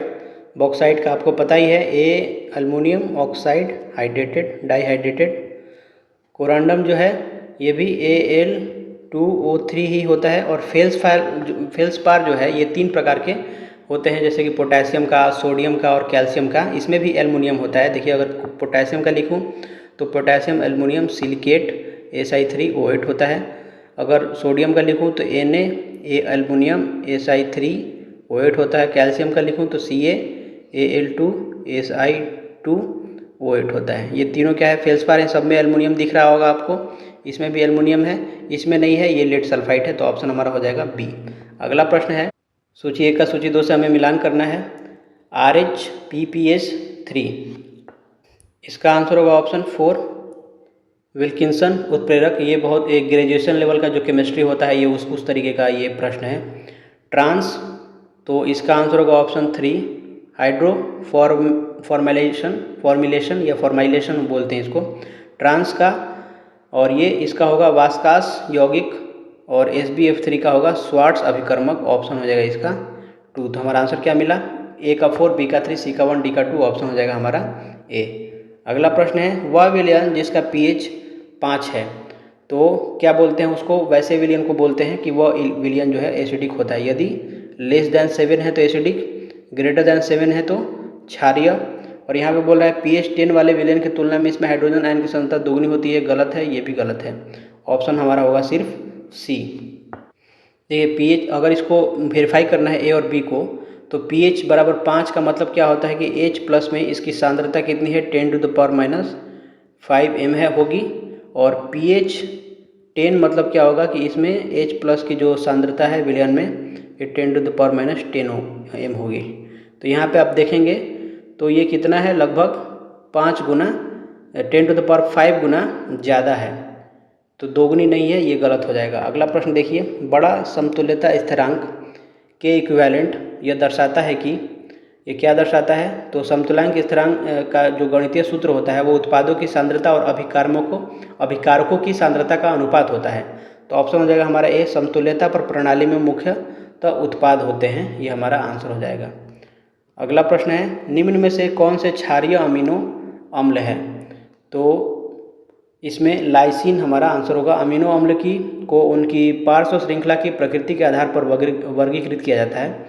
लाइसिन, आर्जिनिन और हिस्टिडीन ये मुख्य क्षारीय अमीनो अम्ल है, क्योंकि इनकी पार्श्व श्रृंखला में अतिरिक्त अमीनो समूह पाया जाता है जो प्रोटॉन ग्रहण कर सकता है। अगला प्रश्न है, साइटोकाइंस मुख्यतः होते हैं, तो इसका आंसर होगा ऑप्शन बी, पेप्टाइड। तो साइटोकाइंस मुख्य रूप से छोटे घुलनशील पेप्टाइड या प्रोटीन अणु होते हैं। ये शरीर की प्रतिरक्षा प्रणाली की कोशिकाओं द्वारा स्रावित होते हैं और कोशिकाओं के बीच सिग्नलिंग या संचार तंत्र का कार्य करते हैं। अगला प्रश्न है, रक्त वाहिकाओं में कैल्शियम आयन की सांद्रता बढ़ने से क्या होता है? तो वैसोकंस्ट्रिक्शन होता है, रक्त वाहिकाओं का संकुचन होता है। हमारा ऑप्शन हो जाएगा बी। रक्त वाहिकाओं की दीवारों में चिकनी मांसपेशियां होती है। जब इन मांसपेशियों के भीतर कैल्शियम आयन की सांद्रता बढ़ती है तो ये मांसपेशियों में संकुचन को ट्रिगर करता है। इसके परिणाम स्वरूप रक्त वाहिकाएं सिकुड़ जाती हैं, जिसे वैसोकंस्ट्रिक्शन कहते हैं। इससे रक्तचाप बढ़ जाता है, यानी ब्लड प्रेशर इससे बढ़ जाता है। अगला प्रश्न है, आर्किया को एक विशिष्ट जीवन के रूप में किस आधार पर पहचाना गया? तो इसका आंसर होगा ऑप्शन डी। इनके राइबोसोमल आरएनए में विशिष्ट अनुक्रम पाए जाते हैं। ठीक है, अगला प्रश्न देखिए, प्रकाश संश्लेषण के दौरान उत्पन्न ऑक्सीजन कहाँ जाता है? तो ये सल्फर चयापचय करने वाले बैक्टीरिया द्वारा उत्पन्न नहीं होती है। ऑप्शन हो जाएगा हमारा बी। तो प्रकाश संश्लेषण के दौरान उत्पन्न ऑक्सीजन सल्फर चयापचय करने वाले बैक्टीरिया द्वारा उत्पन्न नहीं होती है, बल्कि सल्फर चयापचय करने वाले बैक्टीरिया प्रकाश संश्लेषण के दौरान पानी का उपयोग नहीं करते, बल्कि हाइड्रोजन सल्फाइड का उपयोग करते हैं। इसलिए इनके द्वारा ऑक्सीजन उत्पन्न नहीं होती, बल्कि सल्फर उप उत्पाद के रूप में निकाला जाता है। विकल्प ए जो दिया है कार्बन डाइऑक्साइड से उत्पन्न होती है, तो ये गलत है। प्रकाश संश्लेषण में निकलने वाली ऑक्सीजन पानी के प्रकाश अपघटन से उत्पन्न होती है, ना कि कार्बन डाइऑक्साइड से। अगला प्रश्न देखिए, किसी प्रणाली की ऊष्मा सामग्री को क्या कहा जाता है? तो इसको बोलते हैं ऑप्शन सी एंथैल्पी। ऊष्मा गतिकी में नियत दाब पर किसी तंत्र या प्रणाली की कुल ऊष्मा सामग्री या कुल ऊर्जा को एंथैल्पी कहा जाता है। इसे एच अक्षर से प्रदर्शित किया जाता है और एच बराबर होता है यू प्लस पी भी, जहाँ पे यू क्या है आंतरिक ऊर्जा है, पी क्या है प्रेशर है, भी और आयतन है। अगला प्रश्न है, प्लाज्मा में निम्न में से कौन सा महत्वपूर्ण रक्त जमावक घटक होता है?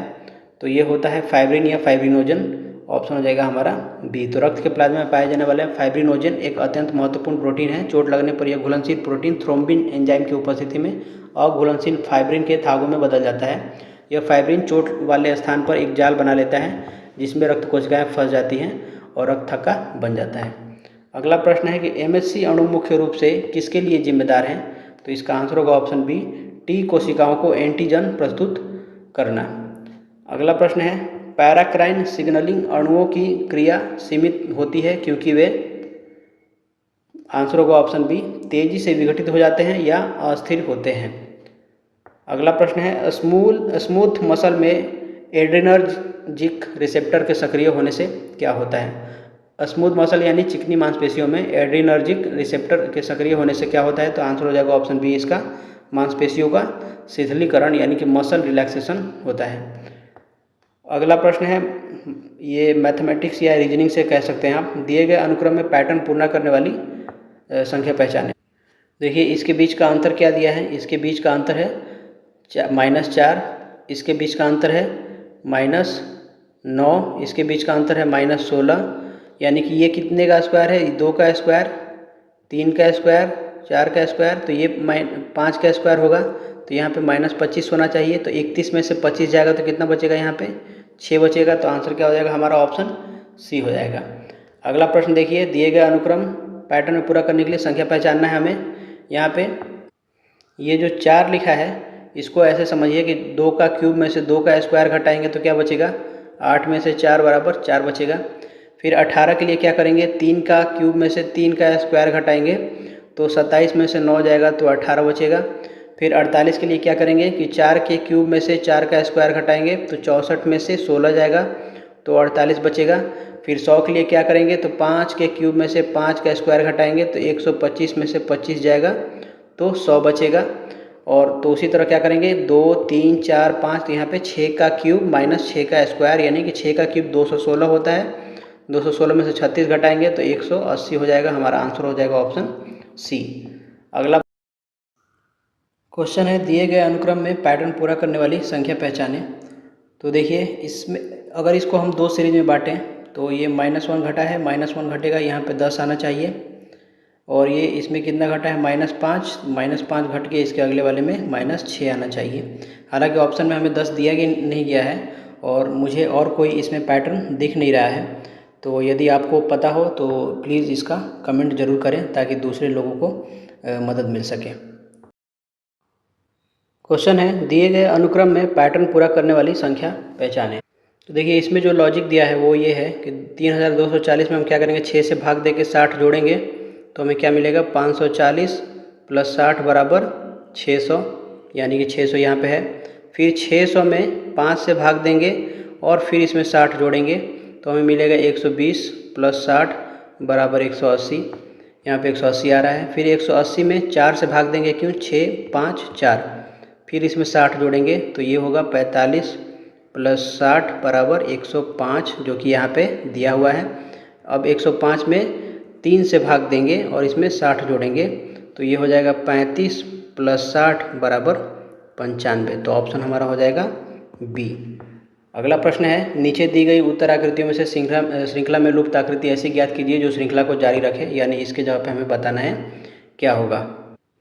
तो ध्यान से देखिए, ये जो है इनके बीच में है, यानी कि इसके और इसके बीच में है। फिर क्या हुआ है, इसके और इस पे आ गया है इन दोनों का जो तीर है। उसके बाद ये इस पे और इस पे आ गया है ऐसे प्लेन। फिर वो वापस घट के ऐसे हुआ है, तो अगली बार घट के क्या होगा, ऐसे होना चाहिए। तो हमारा आंसर क्या हो जाएगा, ऑप्शन हमारा हो जाएगा बी। अगला प्रश्न है, दी गई उत्तर आकृतियों में से हमें चुनना है इसके जगह पे क्या होगा। तो इस गोल वाले को देखिए, ये यहाँ पे गया है, फिर ये यहाँ पे आएगा, यहाँ पे आ गया, फिर यहाँ से यहाँ पे आएगा, यानी कि अगला जो हमें बनाना है वो यहाँ पे गोल वाला हमारा होगा। ठीक है, अब देखिए इसको, तो ये यहाँ से यहाँ आया है, ठीक है, फिर यहाँ से कहाँ गया है, फिर से वहीं पे वापस चला गया, मतलब इधर उधर कर रहा है, इधर से उधर, इधर से उधर। तो चूँकि अभी ये यहाँ पे आ गया है तो वापस किधर आएगा, इधर आएगा, यानी यहाँ पे आएगा। तो ऑप्शन क्या हो जाएगा हमारा, डी हो जाएगा। अगला प्रश्न है सेम, इसके जगह पे हमें बताना है कि क्या होगा। देखिए इसमें हो क्या रहा है कि ये वाला जो है यहाँ पे पहुँच रहा है, यहाँ पे आके उल्टा आ रहा है। ठीक है, ये एस था, ये एस था, और यहाँ पे ये आके ऐसा उल्टा हो गया है।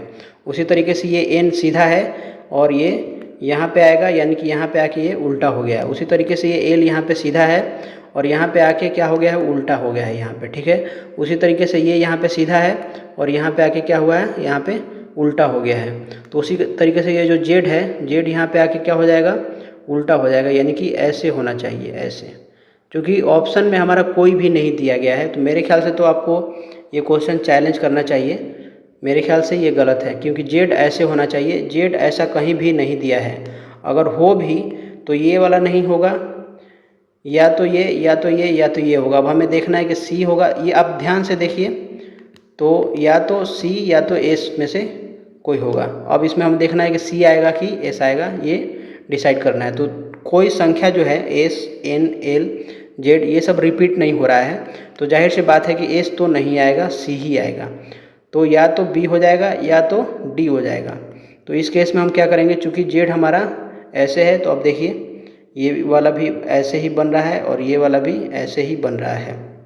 तो आप कोई भी इसमें से टिक अगर किए होंगे तो मे भी वो हो सकता है सही है। मेरे ख्याल से तो ये क्वेश्चन के जो ऑप्शंस दिए गए हैं ये गलत है। जेड ऐसे होना चाहिए था ब्रैकेट में, मतलब नीचे जो कोने में आएगा ये जेड ऐसे पलट के, तो ये ऐसे होगा, ना कि उल्टा। अगला प्रश्न देखिए सेम, हमें इसके स्थान पे क्या आएगा बताना है। आप किसी एक को पकड़ लीजिए, इसको पकड़िए, ये देखिए ये वहाँ से घूम के यहाँ पे आ गया है, फिर ये यहाँ से घूम के यहाँ पे आ गया, फिर ये यहाँ से घूम के यहाँ पे आ गया है, और ये यहाँ से घूम के कहाँ जाएगा, यहाँ पे।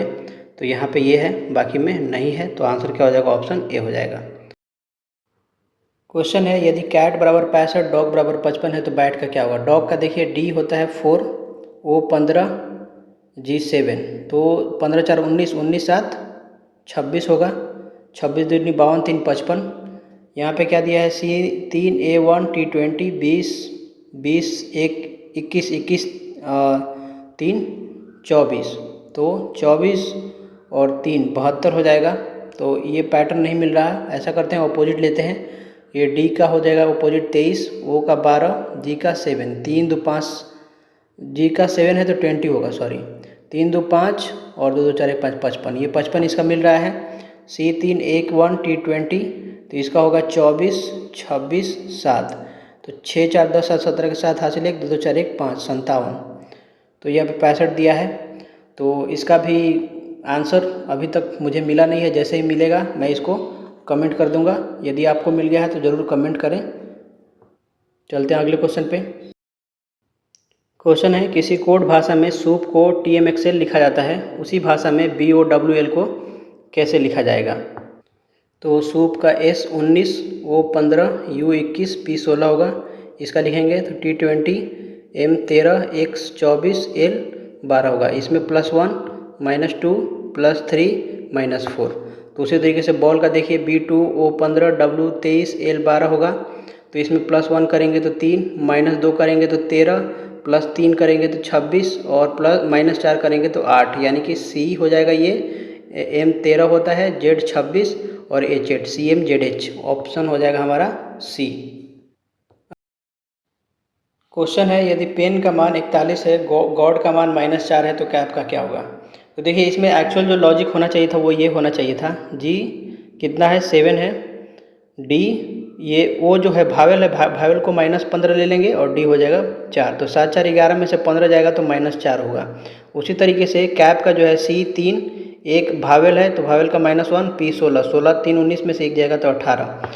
तो पेन का जो है P16 ई का -5 N14, तो 16 4 20 10 30 30 में से 15 5 गया 25। तो यहाँ पे एक्चुअल में होना चाहिए था 25। अगर यहाँ पे 25 होता तो हमारा आंसर हो जाता ऑप्शन 18। इसके अलावा और कोई मुझे लॉजिक नहीं दिख रहा है। अगर आपको मिलता है तो इसे प्लीज़ कमेंट करें ताकि दूसरों को हेल्प हो सके।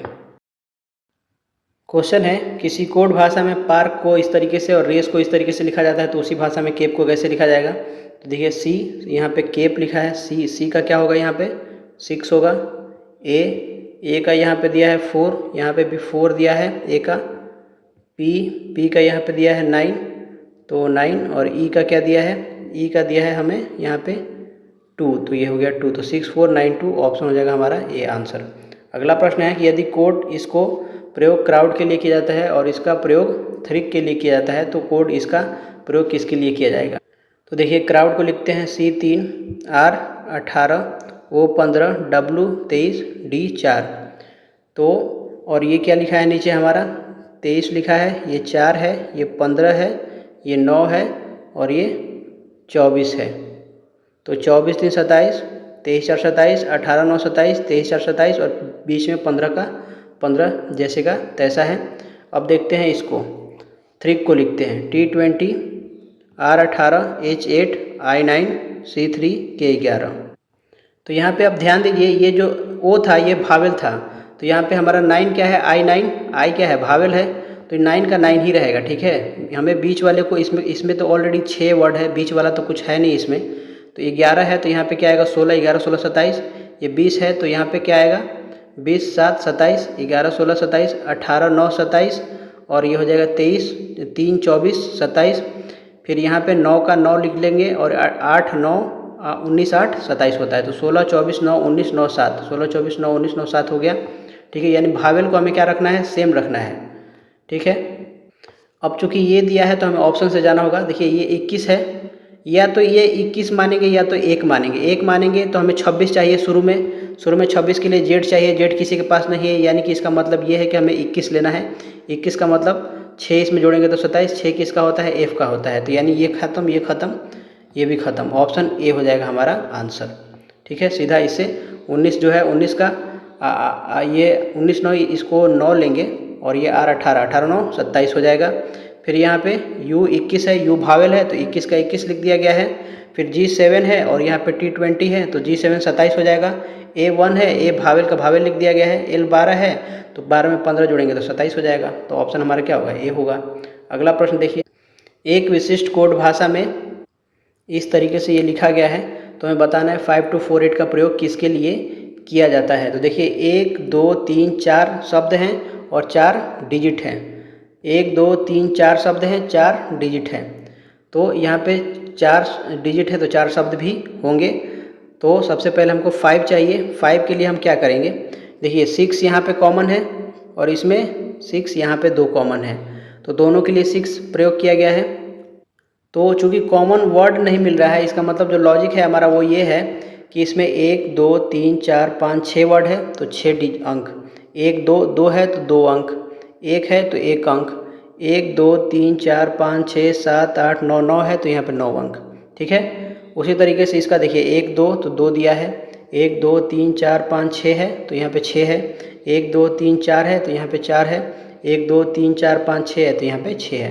तो हमें उसी तरीके से इसका लिखना है। पहले क्या है, 5 है, तो शुरू में 5 चाहिए। 1 2 3 4 5 है, 1 2 3 4 5, 1 2 3 4 5 6, ये नहीं होगा। 1 2 3 4 5 6, ये भी नहीं होगा।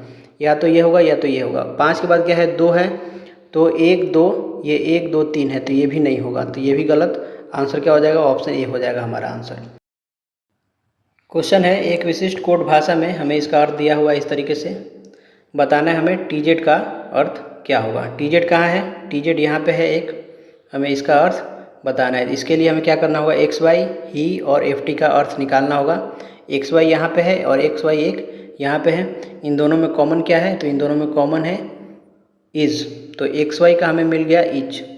अब हमें निकालना है ही का, ही यहाँ पे है और एक ये ही नहीं एच एस है एक्चुअल में, सॉरी इसके लिए, ये एच एस है, तो हमें एच एस मिल गया एक यहाँ पे और एक यहाँ पे। इन दोनों में क्या कॉमन है, तो डेथ, डेथ कॉमन है, तो एच एस का अर्थ हो गया डेथ।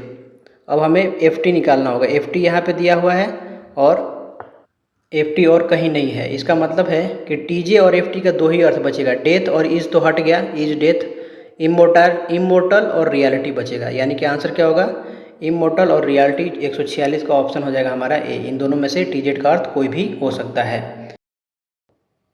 क्वेश्चन है, उस सेट का चयन करें जिसमें कथन सबसे अधिक तार्किक रूप से संबंधित है। तो कथन पी देखिए, सभी पुरुष गणित के पुरुष हैं। इसके अनुसार हर एक पुरुष गणित का पुरुष वाली श्रेणी में आता है, तो ये कथन तार्किक है। दूसरा है, कुछ महिलाएं गणित की महिलाएं हैं, तो ये वाला जो है ये गलत है, ये तार्किक नहीं है। तीसरा है, कुछ पुरुष विज्ञान के पुरुष हैं, तो चूंकि विज्ञान के पुरुष भी आखिरकार पुरुष ही हैं, इसलिए वे सभी पुरुषों की मुख्य श्रेणी का अंतर्गत आएंगे, तो ये भी तार्किक है। उसके बाद एस जो है, कुछ पुरुष और महिलाएं गणित के हैं, तो ये गलत है, ठीक है। और विज्ञान के सभी पुरुष गणित के पुरुष हैं, तो चूंकि सभी पुरुष गणित के पुरुष हैं, तो यह पूरी तरीके से तर्क संगति के सभी विज्ञान के पुरुष भी गणित के पुरुष होंगे। और विज्ञान की कुछ महिलाएं गणित की महिलाएं हैं, तो ये गलत होगा, ये भी गलत हो जाएगा। तो आंसर क्या हो जाएगा, पी आर टी ऑप्शन हमारा हो जाएगा बी आंसर। क्वेश्चन है, दिए गए कथनों और निष्कर्षों को ध्यानपूर्वक पढ़ें। आपको दिए गए कथनों को सत्य मानना है, भले ही वह सामान्यतः ज्ञात तथ्यों से भिन्न हो। आपको यह तय करना है कि दिए गए कथनों में से कौन सा निष्कर्ष तर्क संगत रूप से सही निकलता है। तो पहला कथन दिया है, कुछ शिक्षक डॉक्टर हैं, कुछ शिक्षक डॉक्टर हैं, सभी डॉक्टर ग्रामीण हैं, सभी डॉक्टर जो है ग्रामीण हैं, और सभी ग्रामीण सुंदर हैं, सभी ग्रामीण सुंदर हैं। तो हमें बताना है, कुछ सुंदर शिक्षक हैं, कुछ सुंदर शिक्षक हैं, तो बिल्कुल ये कथन सही है। दूसरा है, कुछ ग्रामीण शिक्षक है, कुछ ग्रामीण शिक्षक हैं, तो ये भी सही है। तो आंसर क्या हो जाएगा, ऑप्शन 148 का सी हो जाएगा। अगला क्वेश्चन है, दिए गए कथनों और निष्कर्षों को ध्यानपूर्वक पढ़ें। आपको दिए गए कथनों को सत्य, वो सेम है, सभी संतरे केले हैं, सभी संतरे केले हैं, सभी संतरे हैं, ये क्या है, केले। कुछ केले सेब हैं, कुछ केले सेब हैं, कुछ सेब नारियल हैं, कुछ सेब नारियल हैं। तो बताना है, कुछ सेब केले हैं, कुछ सेब केले हैं, बिल्कुल ये सही है। सभी केले संतरे हैं, सभी केले संतरे हैं, गलत है, कुछ केले ही संतरे हैं सिर्फ। कुछ नारियल सेब हैं, कुछ नारियल सेब हैं, तो ये भी सही है। तो 1 और 3 हमारा आंसर हो जाएगा ऑप्शन डी। अगला प्रश्न देखिए, दिए गए वो सेम तरीके का है, सभी जग प्लेट हैं, सभी जग प्लेट हैं, सभी प्लेट्स ग्लास हैं, सभी प्लेट्स ग्लास हैं, केवल कुछ ग्लास चम्मच हैं, कुछ इसमें से जो ग्लास हैं वो चम्मच हैं। तो बताना है, सभी ग्लास चम्मच हैं, सभी ग्लास चम्मच है, गलत। कुछ प्लेट ग्लास हैं, कुछ प्लेट ग्लास हैं, तो बिल्कुल ये सही है। तो केवल 2 सही हो जाएगा हमारा। तो बस इस वीडियो में इतना ही था, मिलते हैं अगले वीडियो में, तब तक के लिए धन्यवाद, जय हिंद।